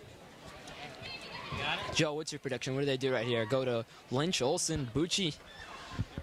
I think they're going to put Bucci and Lynch on the outside and just do that little pass to Greg again. I mean, that's been working the whole game, so as long as Monahan puts it in his hands, I think he'll definitely get the first down. Joe, by that, do you mean the tight end underneath play? Yeah, whatever. I personally think they'll go to either Bucci or Lynch because they're going to be covering Greg. They're going to have to put a couple guys on him to stop him. So Monahan back to pass right now, looking for someone downfield. Has all the time in the world. He's going to go deep for Olson. Jump ball right now. And Greg caught it in the end zone. That should be a touchdown. That should be a touchdown. He definitely had his feet in. Nah, Greg was bobbling the ball. It's the right call. He had his feet in, but he never had control of the football. The ball was not in on his chest. He did not have control, and that's why it was ruled an incomplete pass. But he did get his feet down. It's just he did not have control. Yeah, I agree, Scott. Great observation there by the ref. He was all over that play. You could see Greg was juggling a little bit, but still, great concentration by Greg and a great pass by Monahan. They're going on defense now. That's right. It was a 4th down. That was nearly 4 touchdowns and a half for Greg Olson. For a tight end, that is remarkable on the high school level. And what a great effort by Olson. He just could not keep control of the ball inbounds. 3 guys over there. So they're going to have 3 guys on the near side, and Wayne Hills is out of position right here. They're going to have to jump off sides to not let Demarest have a wide open play. I think Wayne Hills was expecting Demarest to just knee the ball right now with 18 seconds left. Offside against Wayne Hills. Norseman will have a 1st and 5. So Greg, he bobbled the ball right there, but he showed outstanding concentration, keeping both feet in bounds with 2 guys on his back. I mean, he's just incredible. Wayne Hills has 5 penalties for 37 yards, so once again, the penalty is a little too high. On pace for 10 and over 70 yards, so that is too many penalties and too much penalty yardage. They have to limit that. These last couple minutes feel like they're taking forever right now. The band's still there. The bands have been waiting in the end zone forever. I just want to know what happens if they go deep right here at Demarest and they go for the end zone here, or there's an extra point or something. I mean, the band, they got to move a lot of people to get out of the way right now. You think so? Yeah, but I mean, I wouldn't mind seeing that, Mike. See a band guy get trucked. That wouldn't be that bad. In fact, I'd like to see that. Joe, maybe that'll be your new job as correspondent for Wayne Hills TV. So these timeouts are just taking forever. By the way, my opinion does not reflect the opinion of everybody here at Wayne Hills TV. Just to let you know. Thank you, Joe, for the disclaimer. Some people at Wayne Hills just love the band. I mean, they love it, so we're not trying to offend anyone out there. Joe's just defending the Demarest band. Don't worry, New Wayne Hills band. Joe's not going to truck anyone. Esposito going deep, and look who's there, Dallas Lynch. So there's 11 seconds right now. Oh, and an absolute crush right there by number 34, Chris Zambelli. I don't know if any of you saw that. He just completely rocked number 4, Salamando. There's 4 seconds left to go in the half, and Wayne Hills is going to try to throw it in the end zone right here. And a little bit of talking after the play by Bucci and Zambelli. It was a heck of a hit, but not necessary for the talking after the play. But Zambelli is a little proud of himself that hit. That was a heck of a play. And Wayne Hills has an opportunity to score once again. They have 1 shot at the end zone. So Salamando right there looked like a Demarest band member, and Joe Marterano. So Wayne Hills, 4 seconds left to go in the half. Should be a Hail Mary play right here. Monahan back to pass. Looking downfield, he's going to throw it up towards Olsen's way.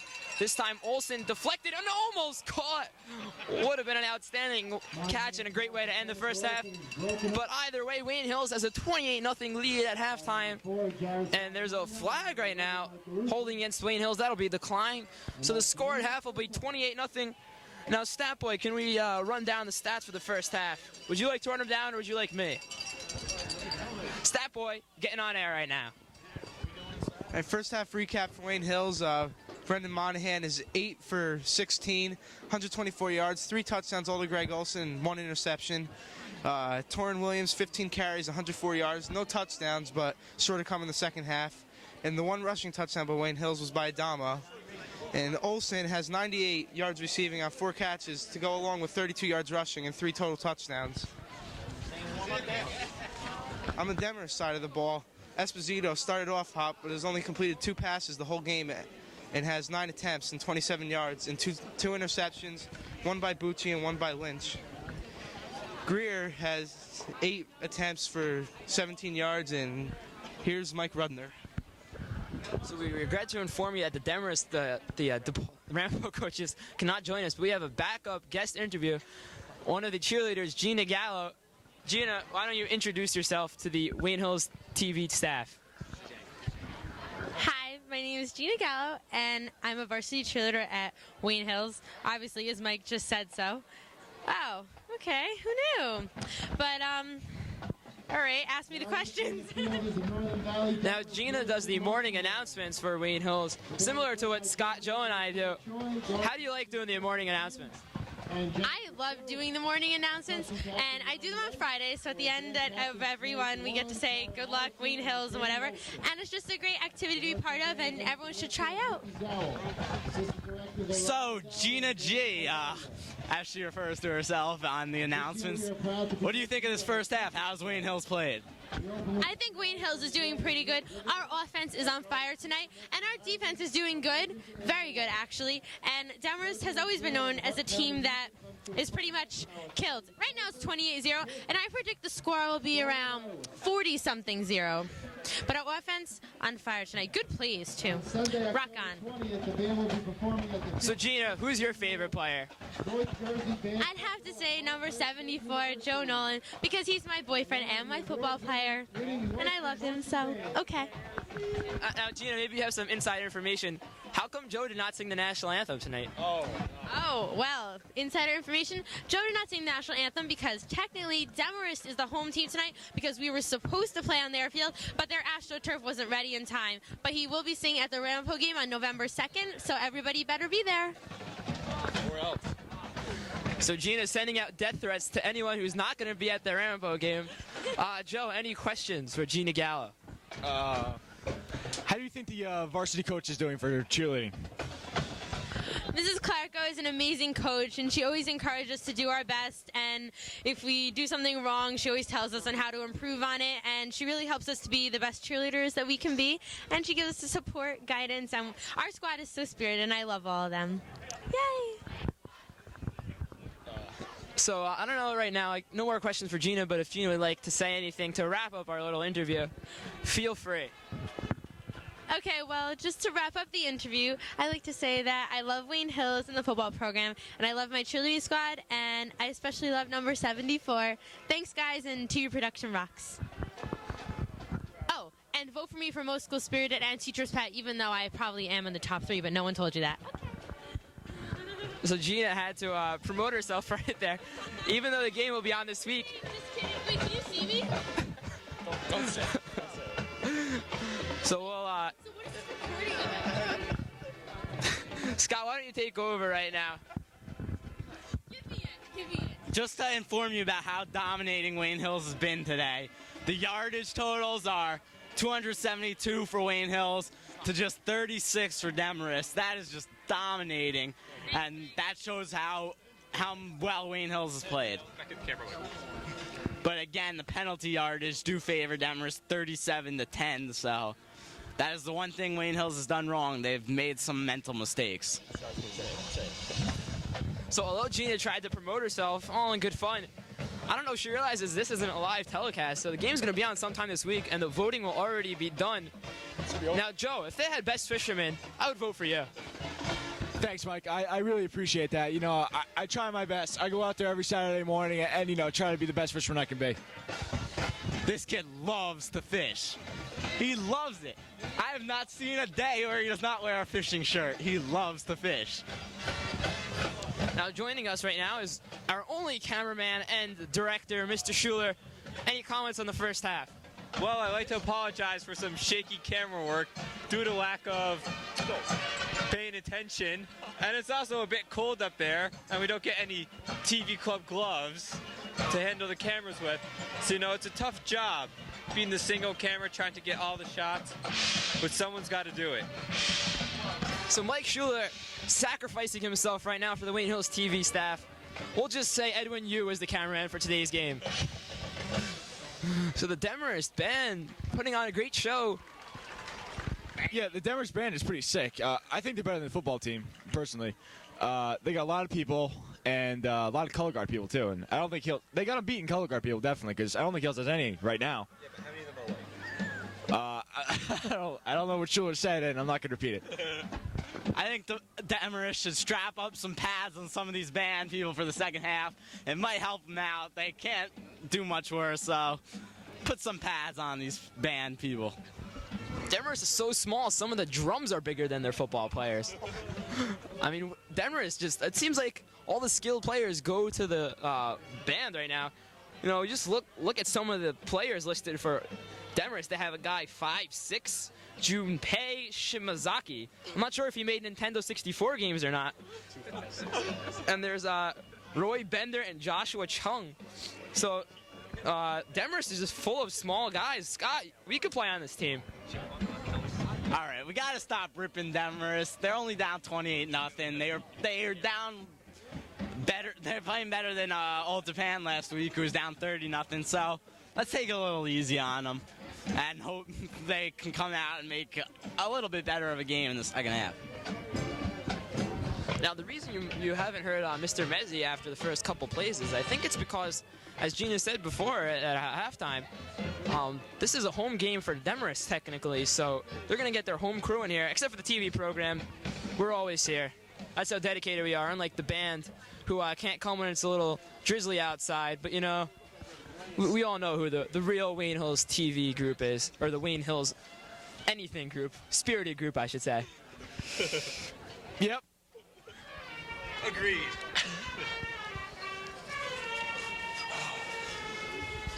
Is this still going? Camera's still going?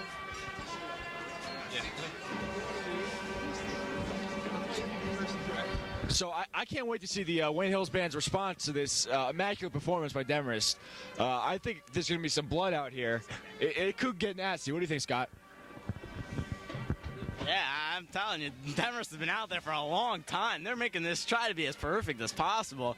They gotta have some endurance out there, man. They're waving those flags a long time. It's tough. I don't know. I see Jeff Floyd on the Wayne Hill side with this look of determination on his face. He wants to outdo Demarest. His color guard, his band, his trumpets. I mean, he definitely has to outdo it.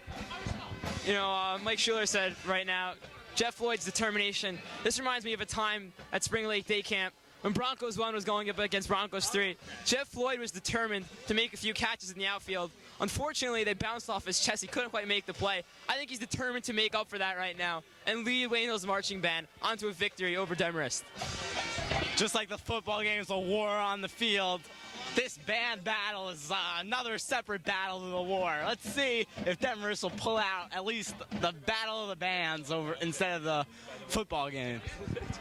Now, another member of the Wayne Hills Marching Band that we've been talking about before, Joe Leskowitz, he's fuming right now on the Wayne Hills sideline. I've never seen him so mad in my entire life.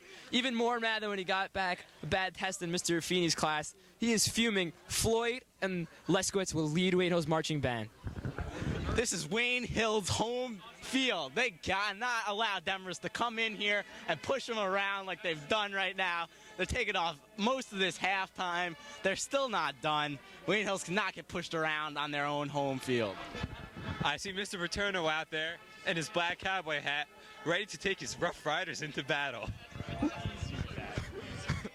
So Mr. Paterno, no relation to Coach Joe Paterno, but he's got the same job right now, leading his troops onto the field. And there he goes. He's not waiting for the Demarest band to exit the field.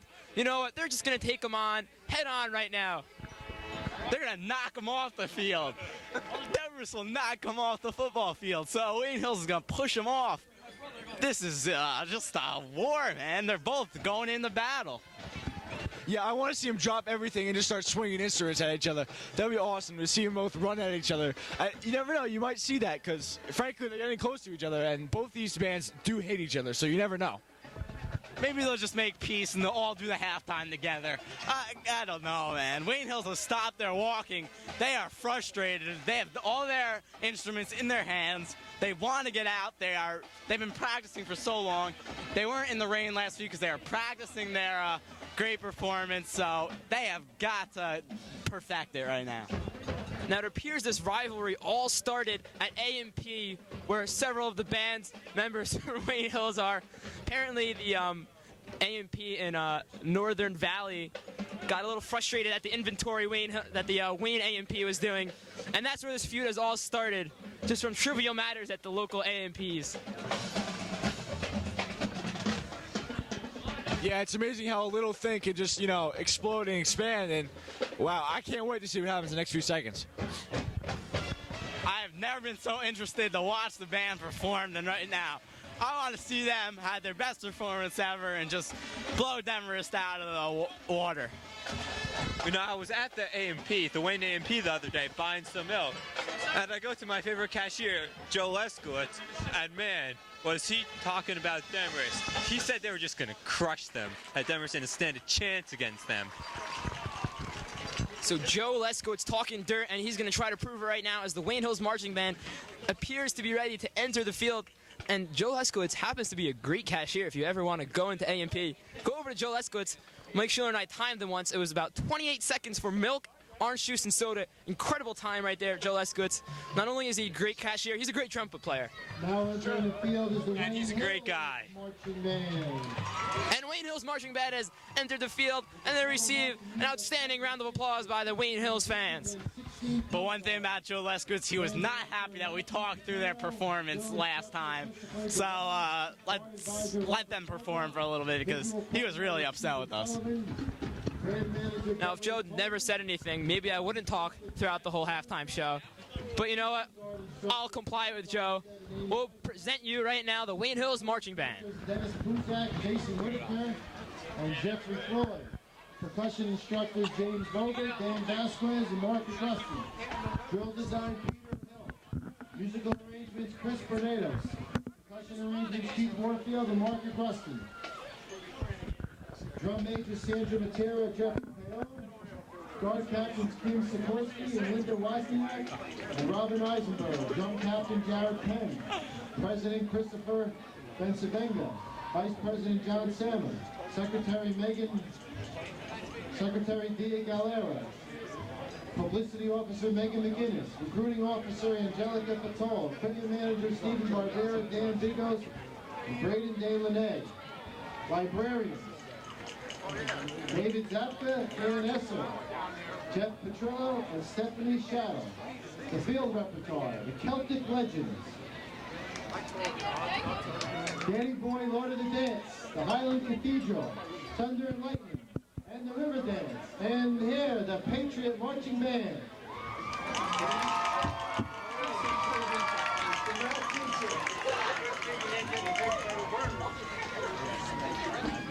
The battle band. I like my rough riders.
Oh, so I had my debut screen. Do you have the Scot too? No, I used to have the dot white. I was teaching Spain now. I used to have You used to what?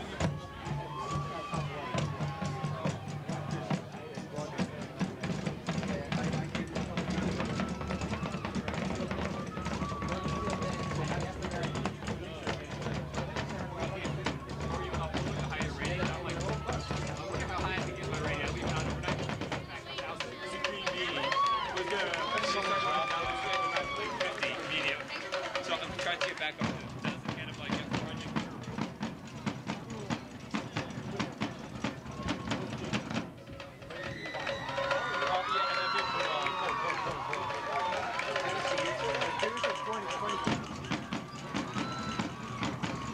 It's how much stuff you upload to the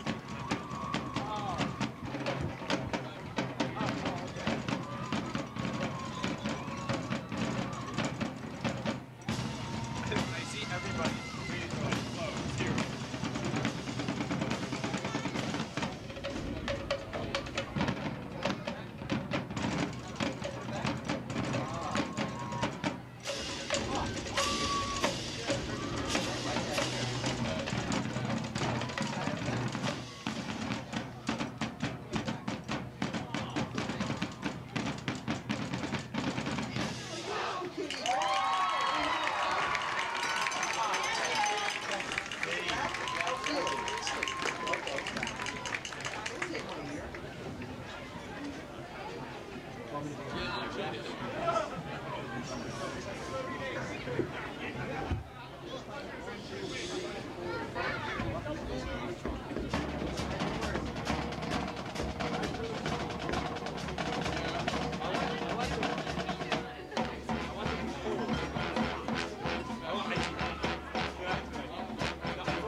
Rudner, you interviewing the Rampo coach? They said no? Bastards. And now, ladies and gentlemen, presenting the award-winning Lane Hills Patriots cheerleaders.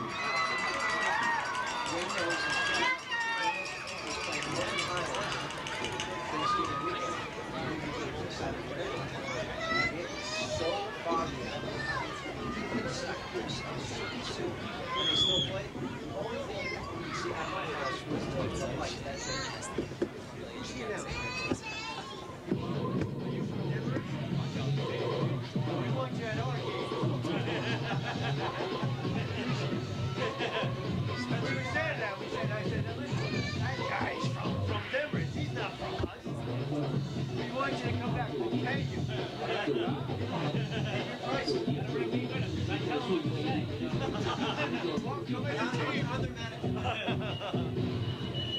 You're doing a great job. Thank you.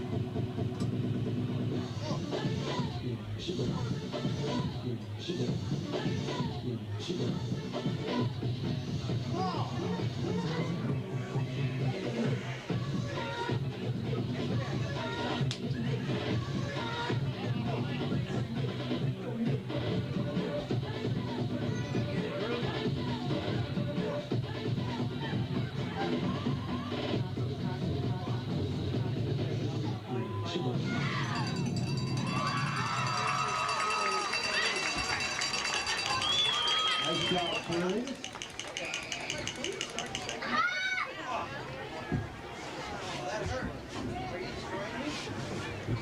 By the way, just a reminder to you that the clock is official tonight.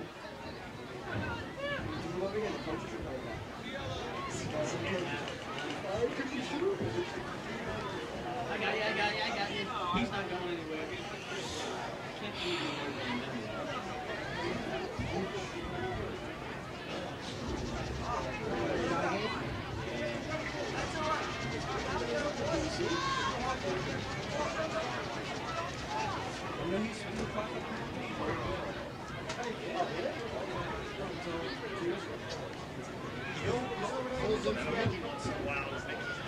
He's got some other gig.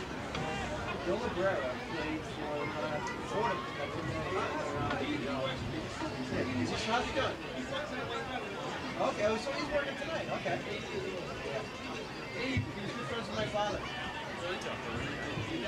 Tony Karpowicz at Fordham. They went to school together. Actually, Bill's a little younger than my dad, but they got each other.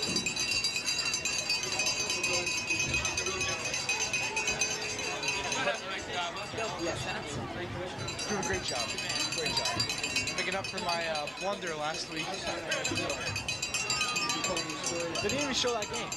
They didn't?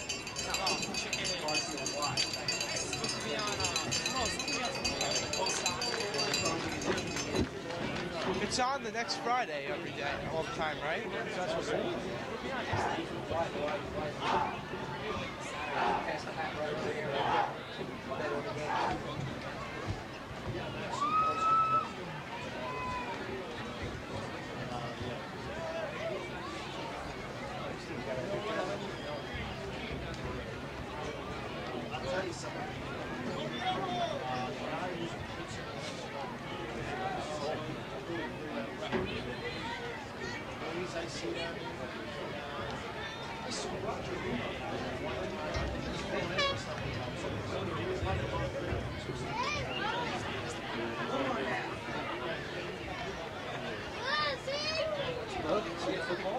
See the players throwing the ball?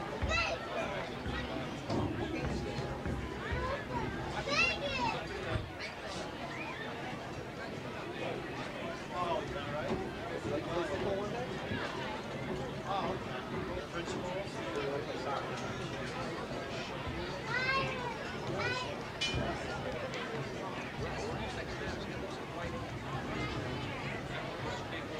From the coaches? See the coaches coming up here?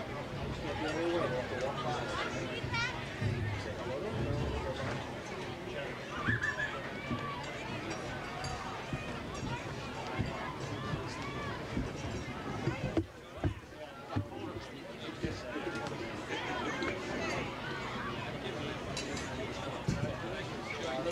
We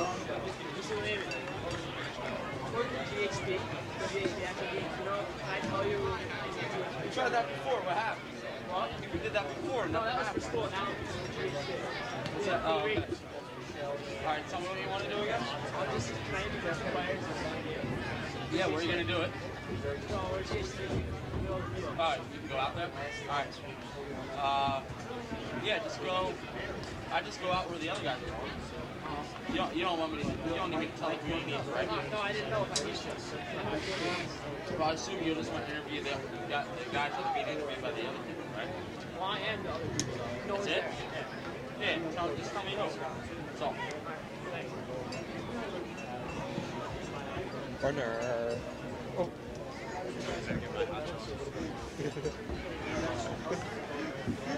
I just go Rudner.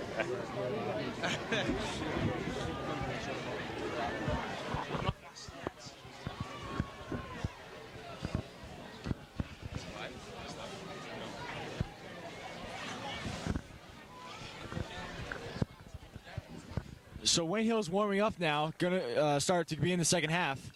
And as we were saying before, about the Wayne Hills band, I think they did a pretty good job. I think they beat Demarest in Battle of the Band, so to speak. I don't know. On a serious note, like Sandra Matera and Jeff Palin do a great job coordinating the whole deal, and they got a great program this year. So we're gonna see. I think we're gonna see more aggressive play this second half. I think they're going to try things because they got that big cushion. They got the 28-0 cushion. So you might see a few trick plays working just to practice some of these plays. So you never know. And going back to the band, they played in some unfavorable conditions. It's cold, and they still performed at their optimum level. So impressive job by the band, especially since they didn't come out last week because they were a little too scared of the rain. They came back. We're impressive this week. Kicking off for Demarest, number 31, Mike Seabold, back to receive for Wayne Hills, number 41. So Lynn and Lynch back to receive the kick for Wayne Hills. And apparently we got some inside information from Jeff Floyd. The reason they cannot play in the rain is because the instruments are their own and the school will not pay for them if they get destroyed. So, you know, they don't want to ruin their instruments. Understandable. But the Wayne Hills TV program was tough enough. Do it in the rain. Sheets rained out. And Greg Olson might take the kick here. Look, he does everything. At the 25-yard line, just plows over a couple people, picks up an extra 5 yards. He's down at the 35-yard line. What a hit by Zambelli once again. Oh, man, Wayne Hills is hitting out there. And that was just a lousy kickoff, so it enabled Greg Olson to be able to receive it. And Greg Olson gets the ball once again. So that was the first kick return Wayne Hills got the whole game.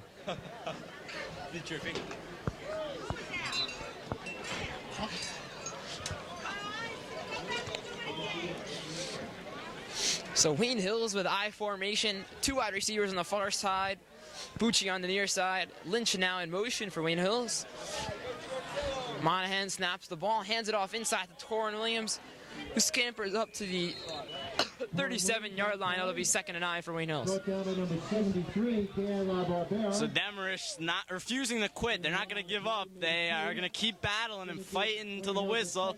And they stop Torrin Williams for only a gain of 2 yards. They would like to force a 3 and out, get the ball, and put up their first points of the game.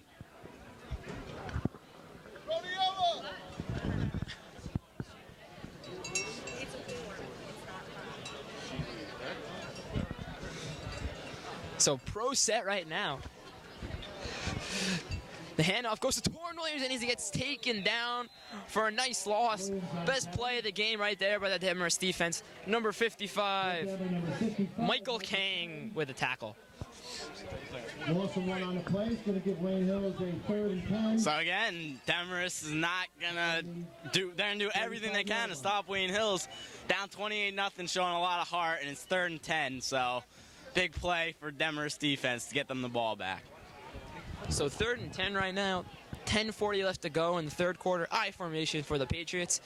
Monahan takes the snap, and he's going to stay in the pocket right now. Looking downfield, he's got Lynch wide open on the outside. Lynch has it at the 50, tries to cut it back inside, picks up some yardage, and he's now moving the pile forward to the 40-yard line. Nice catch and run right there by Dallas Lynch. just as we were complimenting Demarest's defense, they leave Lynch wide open with a 10-yard cushion, and you just can't do that. I mean, he's going to pick up extra yards, and that was, sloppy play by Demarest's defense. That's just that back-breaking play. You can come out in the second half, have 2 plays. They get no yards on the 2 plays combined, so then you give up a big 3rd and 10 conversion. That just breaks your hearts. I formation for the Patriots. The handoff goes inside to Torrin Williams, breaks a few tackles, and lunges forward to the 34-yard line. It'll be 2nd and 4 for Wayne Hills. With about 5 on the play, it's going to give the Patriots a 2nd and 5 from the Demarest 35. So what remains to be seen in the second half is how many touchdowns Greg Olson will have, as he had 3 in the first half. Also had 2 other near touchdown catches. And we also want to see if Wayne Hills will keep the shutout intact. They were unable to get a shutout last week because they have 7 points in the second half. I formation for the Patriots. Split wide receivers. Brendan hands it off inside to Torrin Williams, and I think he fumbled the ball right there. Looks like he recovered it. It should be Wayne Hills' ball. 3rd and 4. Again, like we were saying, Corrado comes into the game number 6, and they're going to be running. So, and he's staying in the game, so this might be another run. So look for maybe toss to Torrin, or maybe up the gut with Damo. Torrin Williams has been stopped cold in the second half. 4 carries for just 5 yards. Wayne Hills had no problems running the ball in the first half, but Demarest has tightened up their defense and making some nice plays. I formation for Wayne Hills. Split wide receivers. Brendan hands it off again to Torrin Williams. This time he breaks the initial tackle and plows forward close to the first down marker. They'll have to measure. Yeah, good effort by Torrin, trying to get the extra yards, trying to get that first down. And I'm not sure. It's going to be 4th down, so it's going to be interesting what they're going to do here. I think they might be punting here because they brought in Zambelli and they brought in the power line, so it looks like they're going to be. Yeah, Monahan also has his hands in his so they're probably going to be punting here. They are going for it because they brought the power line in as a goal line type offense just to pound the ball. And, he stuffed his Torrin Williams. And Demarest's run defense in the second half is playing unbelievable as Wayne Hills has carried the ball 6 times for 8 yards. So I think the Demarest coaches have listened to us, as I believe some of the trumpet players are in on the tackle that play. Yeah, another great play by that kid, 55. I don't know who that is, but he just made a few great tackles there in the backfield. So I think his name is Mark R or something. I can't read it, but so Demarest are going to take over on downs. Single back right there.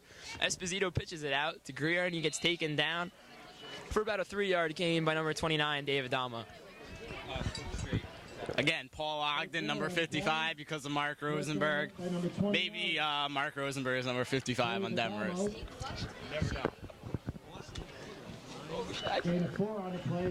Because I have no idea why he got 55 from Mark Rosenberg. I just cannot understand how they go hand in hand. Lee, come up here and take over. Mark is one of our tennis players. You'll have to ask Mark himself.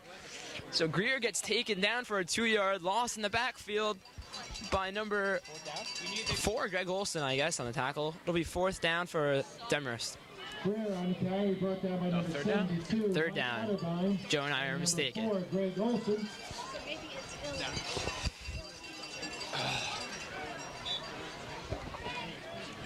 Loss of 2 on the play is going to get Demarest a 3rd and 8 from the 34-yard line. Shotgun formation right now for Demarest. 4 wide receivers. Esposito takes the snap back in the pocket. Now has to get out of harm's way, and Greg Olson eats him up for dinner. That'll be another sack for Greg Olson, his 10th of the season. Yeah, Greg does a great job putting on pressure, and also the Wayne Hills secondary did a great job of covering everybody. 4 wide receivers. It's tough to cover all those people, but they got the job done. And the clock is still running down to 6:20 left in the third quarter, and Greg Olson just cannot be stopped on all sides of the football, special teams, defense, and offense. Now, I'm almost positive on this stat right here that Ryan Neal holds the Wayne Hills record. Oh, an awful kick right there. I think Joe could have done a better job. It's going to roll to about the 50-yard line or down. And like I was saying, Greg Olson has 10 sacks. I believe the school record is 16 by Ryan Neal, who got it 2 years ago for Wayne Hills. So that's a stat to keep up with.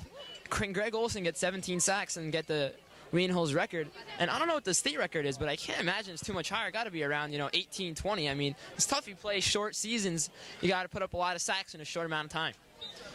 Yeah, I think it's about 20, but I mean, you got different groups, so you can have a really dominating kid in a group one game, and the people around them aren't going to be as solid. But if you got a really good kid, he can get a lot of sacks. So I think it really depends on what group you're in. But yeah, it can't be much higher. It's got to be around 20.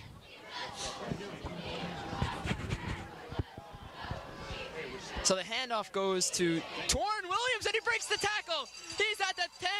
He's going to break it open for a touchdown. Somehow kept his balance and scored a touchdown right there. It just came through the fog of players and took it in for the end zone. Took it in for the score. Touchdown, Patriots.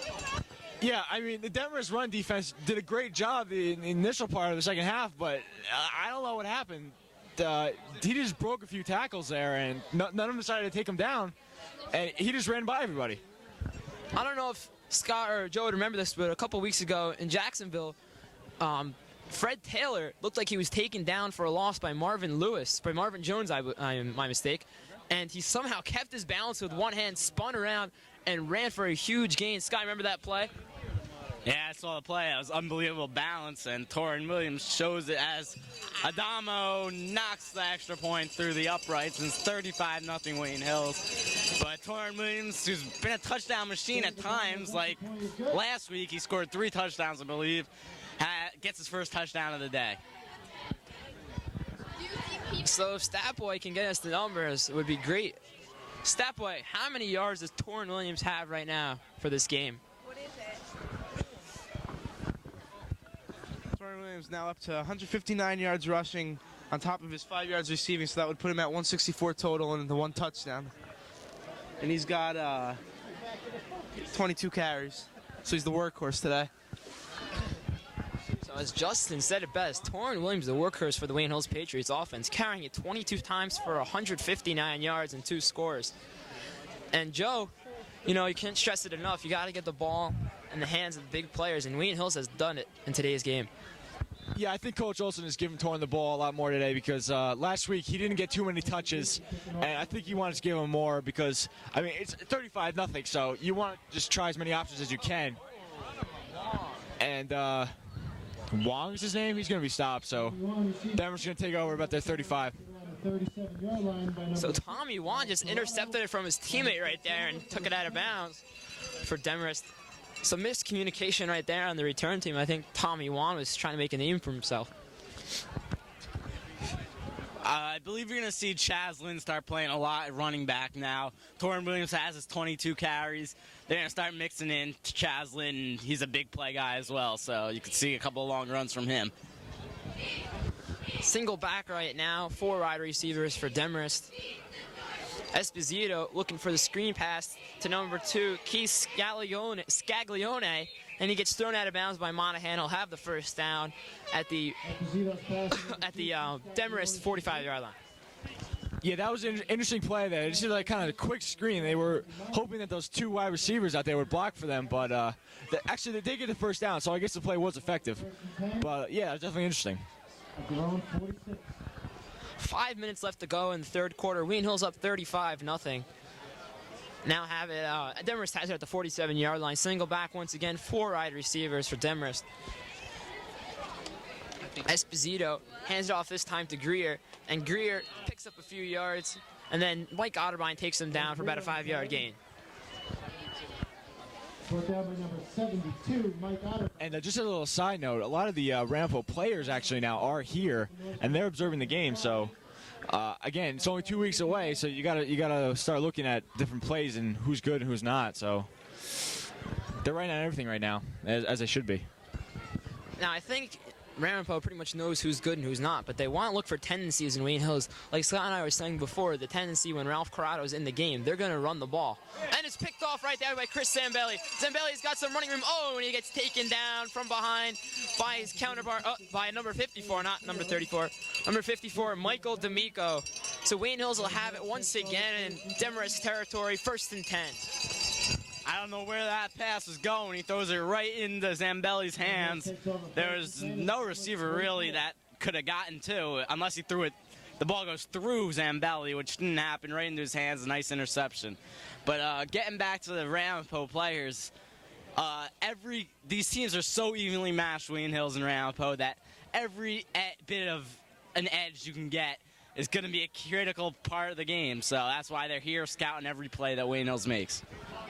Single back right now. The handoff will go to Torrin Williams, who tries to plow his way over to the outside. Couldn't quite get there, but he picks up a nice chunk of yardage. It'll be 2nd and 4 for Wayne Hills.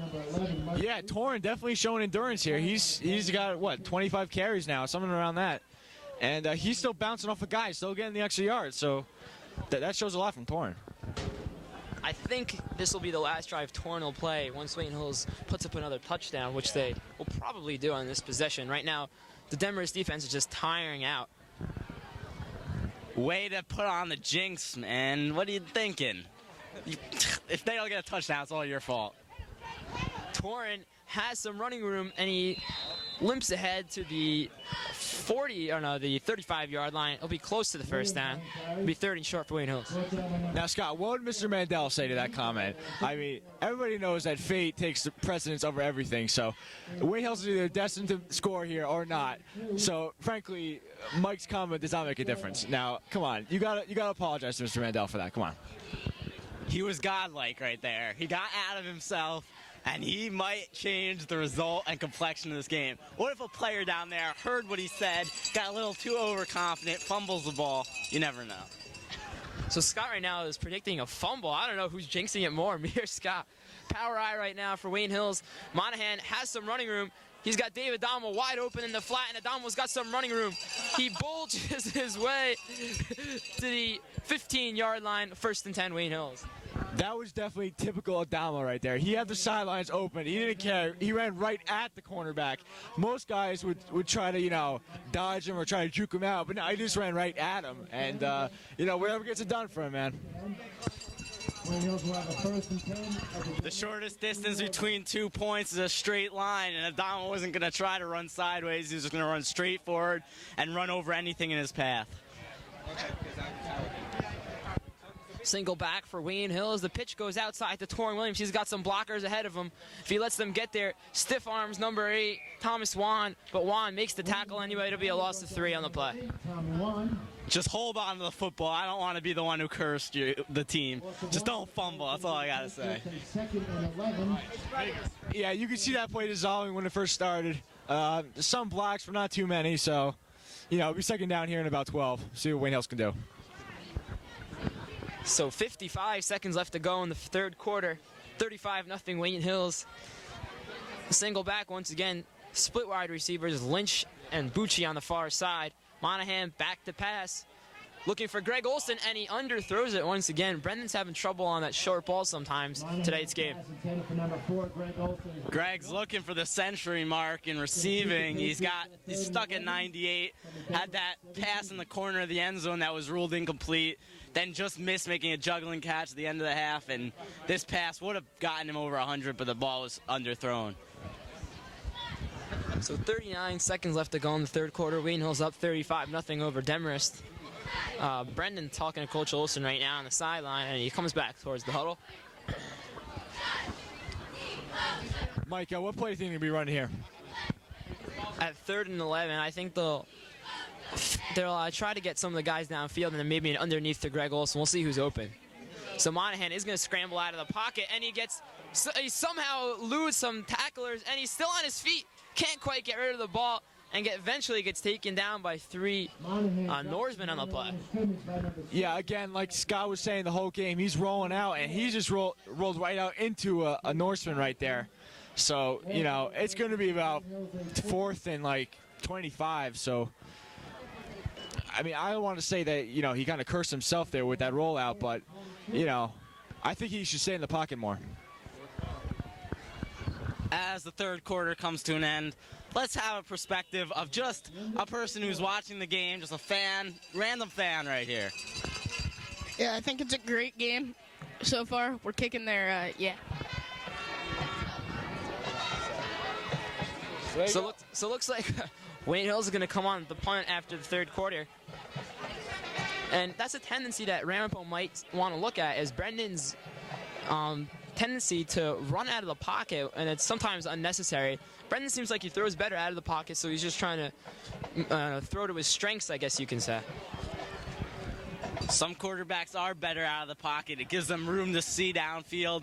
When you're in the pocket, you're throwing over defenders' arms, and when you roll out, you have an open field to throw to, and Brendan Monahan just seems very comfortable with it. Now, Brendan reminds me of one of my favorite players in college football right now, number 7, Zach Mills from Penn State. Mills constantly runs out of the pocket, Penn State, using his speed.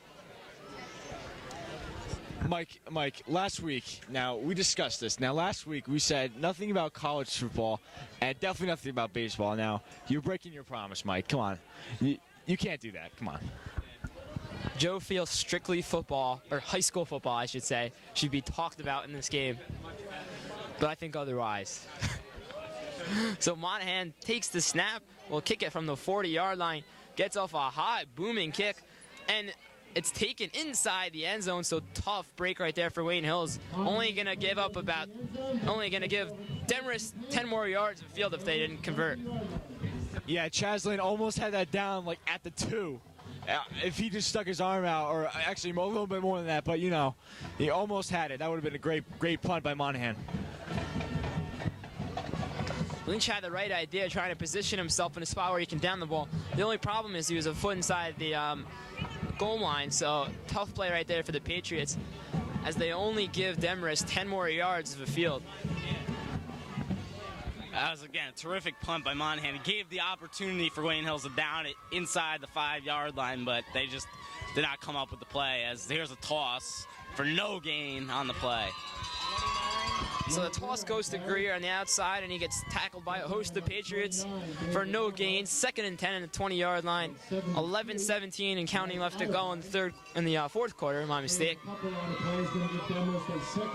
Now, Scott, who are the 2 players you feel I should interview after the game? I'd have to say Greg Olson, 3 touchdowns, over 130 yards about all-purpose. He's just been a monster on both sides of the ball, and I'd have to say either Torrin Williams has been the workhorse or Brendan Monahan, who's thrown 3 touchdown passes, as Wayne Hills commits another penalty. Now, Scott, you just said I should interview Brendan and Greg, who I agree right there. You know, they're the best 2 players in today's game. What kind of questions do you think I should ask them? 5-yard penalties. Well, that's your decision, but I'd have to say why they game plan the way they did. Why did they keep trying at the ball too, Greg? I'm sure their answer is going to be because of the great strength that Olsen has and just outmatching any Demarest player, but you could probably ask why they roll out so much and stuff like that. So single back right now for Demarest, 3 wide receivers. Esposito hands it off inside to Greer, and Greer gets met head-on by Chris Zambelli at the line of scrimmage. It'll be 3rd and about 4 for Demarest. Chris Zambelli is hitting so hard out there. He's made about 3 huge hits, and he's just continuing to hit, and Demarest players are feeling it now.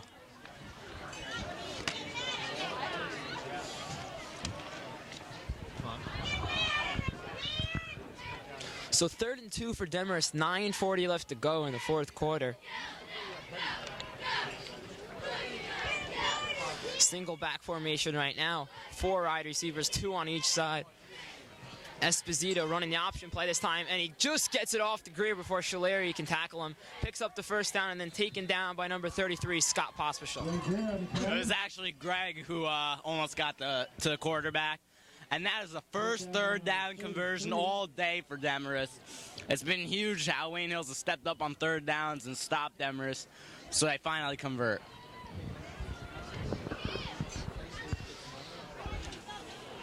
So as Scott just said, Demarest, the key possibly for them losing today's game is they cannot convert on any 3rd downs. This has just been atrocious. Shotgun formation right now for Demarest. Once again, 2 wide receivers on each side. Esposito staying in the pocket now. Right now he's going to roll out for some reason, I don't know. And it gets thrown into the Wayne Hills sideline right there. I don't know why he ran towards the defenders. He was pretty safe where he was. Well, he rolled out of the pocket, which gets him out of the tackle box, which enables him to throw the ball away like he did. If he stayed in the pocket, it would have been intentional grounding. But good decision to just get rid of the ball and not throw an interception. As 8:40 left here in the fourth quarter, all Wayne Hills again, 35-0, trying to keep the shutout. This is the thing we were looking for, to see if Wayne Hills can hold on and get a shutout. So Esposito on a QB draw play, breaks a few tackles and keeps his balance. Bucci takes him down just short of the first down of Bucci and Monahan right there. So it'll be 3rd and about 1 or 2.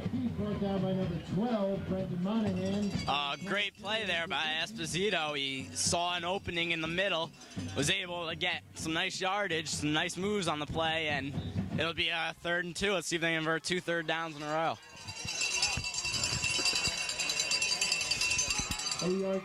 So this could be a record here for Demarest, converting 2 third downs in a row. And now Joe Marterano has rejoined us here in the booth. Under 8 minutes left to go in the fourth quarter. Single back right now. Esposito hands it off inside to number 10, who's not listed on the sheet. And they failed to get the first down, so they are now 1 for 8 on 3rd down conversions. Again, struggling with it. Let's see if they go for it on 4th down. Down 35-0 in the fourth quarter. They have nothing to lose going for it. And it appears as though they will go for it for the first time all day on 4th down.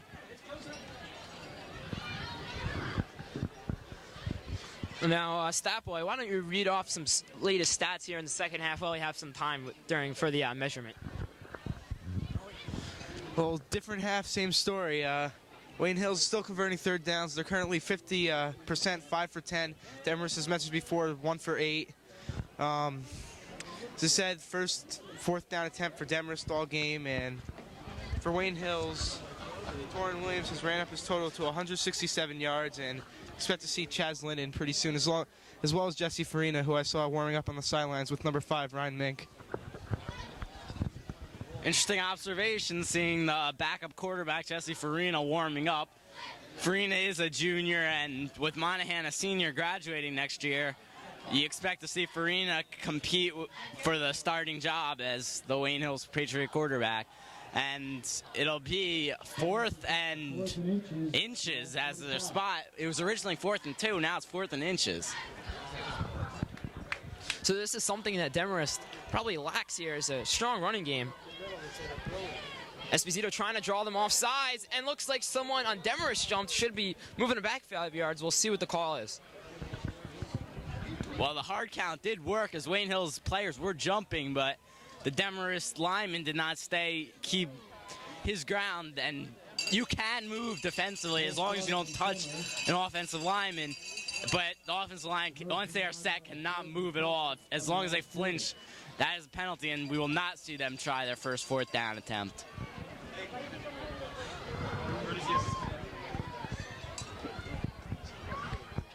Back to punt for Demarest, number 11, Mike Galucci. Back for Wayne Hills, number 8, Kaz Lynn. So Lynch and Lynn, the L combo right now, back to receive the kick for Wayne Hills. Galucci takes the snap, gets off a decent kick, has Lynn at his 32-yard line, trying to cut through the hole and cannot. He keeps dragging the pile forward, though. Hunter Flume right there with a tackle.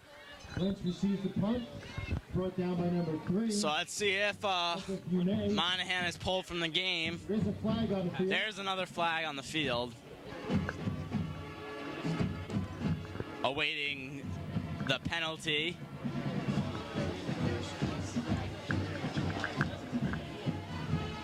As the refs are discussing it.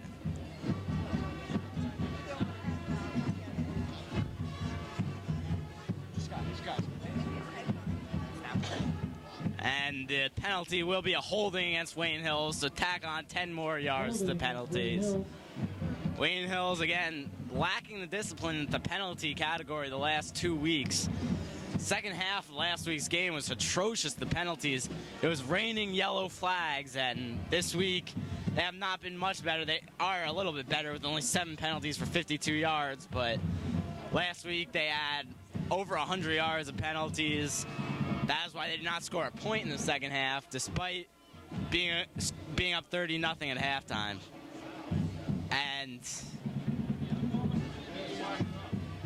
it is... The ball will be placed at midfield, and it's going to be a first down for Demarest, so it's a really costly penalty. The whole thing happened before the kick, apparently, and since it was a 4th and 5, the 10 yards does give them a first down, and Demarest will have a chance to break this shutout as they'll only have to march 50 yards because of the penalty. Esposito under center takes the snap and hands it off inside for a minimal gain of maybe 2 or 3 yards. And 5:35 left in the fourth quarter. Again, Wayne Hills wants this shutout, but Demarest is threatening at the Wayne Hills 48-yard line. Paul Ogden was in on the stop. 2nd and 8 for Demarest. As the fans are hoping that Wayne Hills holds them, they want to see the shutout as much as the players do. It'll be 2nd and 8 from the shotgun is Esposito. 3 wide receivers to the left side. The snap a little high, one-handed grab by Esposito. He's back, flushed out of the pocket, and throws it over the middle, dropped by number 8. Right in his hands. It could have been a first down pickup, but Lars dropped the ball, and it'll be 3rd and 8 now. Good play by Esposito to get out of to avoid the sack, but a drop pass, and it'll be another 3rd down play. They have been, again, terrible on 3rd downs all day long. Stat boy, can you give us the stat right now on 3rd down conversions for Demarest? That'd be 1 for 8. That's all I got to say. So 1 for 8, that's pretty awful percentage right now for Demarest Norseman. Esposito flushed out of the pocket, now Shalari chasing him, and Adamo eventually takes him down at the 47-yard line. Esposito on the keeper, Adamo number 29. Mike Schuler trying to explain the decimal. He said it was 0.325, but I believe 1 divided by 8 is 0.125. Mr. Zambrano would not be happy with you. I would like to see you say that to Mr. Zambrano. I didn't have my TI-83 with me. I can't do math without a calculator. No excuse right there.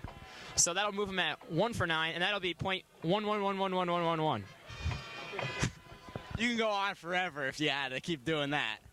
Oh, I'm surprised they didn't call punt interference right there. It looked like he was right in his grill as Chaslin called it. Speaking of pass interference, who can ever forget that call against Old Japan, and the last play, that punt, they called it on punt interference or whatever that was. There was nobody within 10 yards of him. I don't know. It was almost like they were punishing Wayne Hills for continually battering the ref. Because, I mean, that turned out to be 4th and 50. I don't know, it's just a little side note. Yeah, Wayne Hills had 2 sideline penalties. The first one was a warning, and the second one resulted in a penalty, which contributed to that 4th and 50-yard play. So it'll be 1st and 10. New quarterback is in as also a new... No, Torrin Williams is still in the ball game. Williams on the carry. Actually, Brendan Monahan is also still in the game. They have not pulled their starters despite a 35-0 lead. And Ralph Corrado is coming in. Is that any significance to what the play is going to be? Can you predict it? So let's see if Wayne Hills tries to mix it up here. Like we said before, show the Rampo coaches something to talk about. Maybe throw the ball to Ralph or Dallas.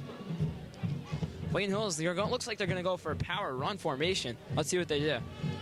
See, now Brendan's back to pass, and he's looking for Dallas, and he's got him wide open. He's going to break a tackle. He's now breaks it to the outside 40, 30, one guy to beat at the 20, 10, 5, and out of bounds at the 5-yard line.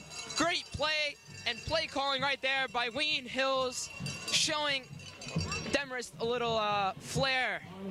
Exactly, they mixed it up. Matarano was in and they passed. And good thing he was, because he stayed right with Dallas, blocking for him. But the one safety that, I don't know his name, but he caught up to him. It was a great play by him. But yeah, definitely great pass by Monahan and a great catch by Dallas. The slight difference with this play, though, was Dallas Lynch was still in the ball game. In the previous plays that Ralph Corrado came in, he came in for Dallas, and Bucci stayed in the game. This time, Dallas, the great receiver, stays in the game, so now they have the option of passing or running, and that's why it was a great call. So power eye right now looks like David Damo is in ready blocking mode, and Brendan's just going to knee it right now. Okay. Unusual. I'm not sure what Wayne Hills is doing. I don't think they want to waste the timeout and maybe get the second unit in. I have no idea. Well, Wayne Hills is appearing not to want to run the score up, but only 35-0. You want to look impressive, and I'm really surprised with that. Yeah, I don't know. You don't really want anybody to get injured, though, because it's 35-0. And, 2 weeks until Rampo, and you got Fairlawn up against too. So, I mean, this could be smart play calling. I'm not sure. But we'll see what they do here. Isn't that why they call them backups to put in these situations? Yeah, but I mean, what's the difference of putting in a backup or just kneeling the ball? That is why you don't risk injury to your starters by bringing your backups in, but can't argue with the calls because they are blowing them out, Demarest. Now, what I don't understand is why they're kneeing it with, there's a decent amount of time left. There was 2 minutes and change left to go in the game, and they were starting kneeing it, so that means Demarest is going to get the ball back with about a minute left. Doesn't really make much sense to me. Maybe Wayne Hills wants to work on their 4th down conversion. Maybe field goals. Okay, Joe's got a point here. Maybe they want to work on their field goals. I have no idea. Or maybe they just want to get it to 4th down so they pass the ball and get Greg Olson his 4th touchdown. That's also a good possibility. Because Olson still, did he get over his 100 yards? I'm not sure. Stat boy, has he gotten over his 100? Nope, not one catch, second half. There you go. Maybe they'll try to get him his 100-yard day. I tend to disagree with Scott. I don't think they're going to throw the ball right here to Greg Olson. They have something up their sleeves, though, and I don't know what it is. I have no idea what they're trying to work on right now. I don't think they're going to need the ball here, though, because they'd be up at the line of scrimmage, or they're going to call timeout. They're going to wait for the clock to come down and then just knee it again. I mean, this kind of seems unusual. I don't know why they don't bring in the second team. So Monahan will back up, knee it. 10 seconds left to go in the game, and the clock is stopped at 9 seconds. Yeah, this would have been a good opportunity. Get your second string in. They have an opportunity to score a touchdown inside the 10-yard line. Good work for the backups. But, again, you can't argue. As the game has ended, I'm not sure how it just ended unless Demarest took a knee. But Wayne Hills will win it 35-0. They do get the shutout, and great game all around by the offense, defense, special teams. Again, only problem was some penalties, but they're able to overcome them and still win 35-0. So Wayne Hills wins 35-0, led by Monahan, Olson, Lynch, and Torrin Williams. The Wayne Hills defense just completely shut down Demarest, only allowing Demarest to go 1 for 9 on 3rd down conversions. And that is my key to today's game. Wayne Hills wins 35-0 over Demarest. For Scott Sanfilippo, Mike Schuler, Joe Marterano, this has been Mike Rudner and a Wayne Hills TV production. And Justin Rubino.